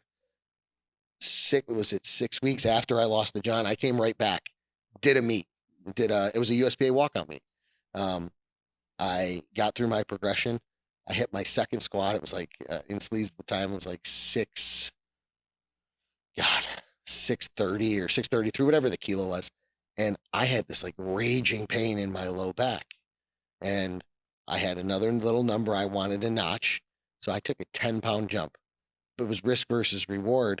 But the number I really wanted was like 40 pounds heavier. And I was like, that's not there today. But I had a bench range. I got to the top end of that, and I was able to put the number on the bar to pull to get to the overall goal, which was to clip the all-time world record. Did I want to blow it out by 25 pounds? I did chip it. I took it by a pound, but I did what I had to do on what the day gave me. I don't know if that concept enough. It's something you have to learn. That young lifters don't understand that. Sometimes the day gives you lemons. You gotta make orange juice. Sometimes, it is what it is. I still think it's important to talk about, because when you look at the flip side of the younger lifters with that, many of them will have a bad squat and say, you know what, fuck it. That's it. It's a shitty day. Yeah, I'm not going to pull it's like, oh, dude, you don't know, man. No. You don't know, And so that's a valuable lesson. Totals are made on made attempts, right? Yeah. So you can miss an open. Say you just jump. You were excited. You're a young lifter. You jump the squat, the rack command in the squat or something. The day's not over. Mm-hmm. You can even still make a jump. Just make a calculated jump now. Maybe you had a really aggressive number you wanted on your second. Well, dial that back and let it build. Like, allow yourself the opportunity to get 3 squats. The first one, hey, you squatted it. You did something technically stupid. You didn't wreck your day. Okay, you didn't go 9 for 9. You know how many times I've done that? You see my whole list. I've done 9 for 9 once and 8 for 8 once, and I would have won 8 for 9 because I didn't have another pull in me. So that shows you how out of 50 meets that doesn't happen, man. Like, you make a great point, because there's like 3 pages of meets here. And if I'm sitting down with somebody and they're talking about what their training objective is over a period of time, I'll ask, realistically, how many meets do you think that will take? Right. So they're going to give me 4, whatever, 4. Like, well, you understand, like, that's 6. Right. I mean, just conservatively, that's actually 6 meets. Okay. So it's not 4, because you're going to fuck up 1 or 2. Sure. So that's 6 meets. Then if we plan this out and you're actually peak for a meet, then you have the recovery for the meet, you're looking at 3 years. Sure. Then now we can start talking about more of a long-term plan on what this looks like. Now, what's more important right now? Because your form sucks, right? So maybe we should just fix your form, because what you really want, it's not going to happen for 3 years anyhow. That's right. So we can keep doing stupid shit if you want, and then a year later, still be doing stupid shit. No, and I had a lifter, one of the folks I program, and he had 3 numbers on paper. I want my squat to go up by this. I want my bench to go up here, and this is my dead number. And they haven't really hit that, even close to that dead number. So you mean to tell me in 16 weeks, you want your squat to go up, let's call it 10%. Your bench, even if it's 5, but then you want your pull to go up by 25. And you want this to happen all at the same time. And you want to do it in 12 weeks when you just finished a meet where you went 4 for 9 and we made bad calls. Like, it didn't go all that well. Yeah. So what can let's talk about a realistic goal. Let's look at the dead and the squat. Mm-hmm. You missed on depth here. It was a 3rd squat. You squatted it. You looked pretty good. It was 2 to 1. You put it on the line. I wasn't mad about that. Mm-hmm. But you're talking about a pull number that we're not there. Mm-hmm. It's okay. What I'm saying is, let's be realistic about the goal first. Yep. And then let's taper it back to what we can accomplish in a 12-week prep. And then let's go attack what's real. I'm not saying you can't have a lofty place you want to be, but let's put it in a progression to make it realistic. I don't ever want to work with anybody that I'm not going to set anybody up to fail. Yeah. And I don't think, you should have goals and all these aspirations. If you be methodical about it, you'll actually achieve them over time. But just because you say, I put it into thin air, Dave, I'm going to go squat 1100 tomorrow. If I don't have a plan, I'm going to go get bottomed out. Right? Yeah. I mean, there's got to be a realistic expectation. There's got to be a realistic with that. number. Yeah. And it's the way I've always looked at that. If it's a realistic expectation over a longer period of time, and that's kind of what you stick to, but you change your technique somewhere along the way and you do get that quick 50, you adjust then. You don't adjust expecting that's going to happen. You got to let that happen first, because then you're going to overreach. Yeah. You're going to get hurt. You're going to squat higher and higher and higher and higher. Something's going to get worse and worse and worse. Don't you love it when you get a new lifter, right? And they come in and they're like, oh, my squat, the most I've ever squatted is 3 plates, 315. And then you then overhaul their squat stance. And a month later they hit 405. Dude, that's a new PR. Bro, I'm happy you're happy, but no, it wasn't. You just didn't know how to squat before. Exactly. Yeah, that happens all the time. So then you have to say you always had the ability to do it, but you didn't have the ability to display it. To display it. That's right. Right. So, and that's a big component that a lot of people have a hard time with because they want to lift heavy. It's like, you got to lift light to fix this. Let's make it perfect first before we decide. Yeah. You got to crawl before you sprint, bro. That's the only way it works. Yeah. I mean, when you were playing ball, you can't practice every play full go. Full contact. You'll never make it to Saturday. No, you won't even know what the play is. You're going to hit the wrong gap. There's so many things that are going to go wrong, or you're not going to be able to read a gap. There's practice matters. That's why they do individual and they do like mini, then you go to full, there's a whole progression. That's right. Was Instagram still the best place to get a hold of you? 100%. Okay. Yep. Guys, follow him on his Instagram. We'll have the link in the description. Any final thoughts? No, one, thank you. This has been a privilege this whole weekend. I look forward to coming back, but this is, I appreciate the time. I appreciate being able to tell my story a little bit. And I hope everybody gets something out of it. No, thank you for coming out. This was great. This is awesome. All right, guys, we're done.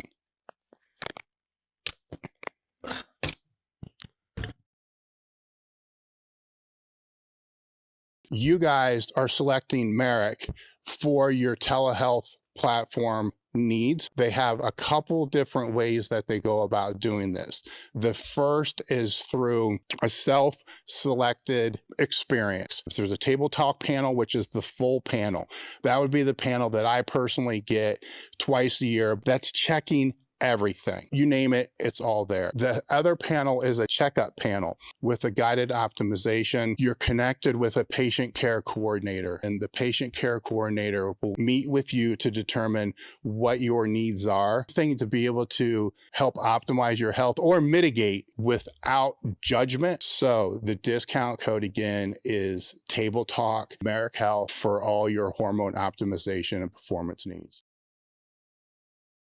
All right, guys, I want to thank today's sponsor, Element. I'm having fun with ads now instead of just trying to read through all the talking points and so forth. But there's a talking point here I have to read through. Element is a tasty electrolyte drink with everything that you need and nothing you don't. That means lots of salt and no sugar. For some reason, that just makes me laugh. I've had and have been in the habit of drinking a half a pack before every leg training session, and all my cramping issues that I had went away because I've always had cramping issues on heavy leg days and leg days especially. Head into our description box and click the link that's there for Element. Or if you're listening to the audio of this, it's drinklmnt.com/tabletalk.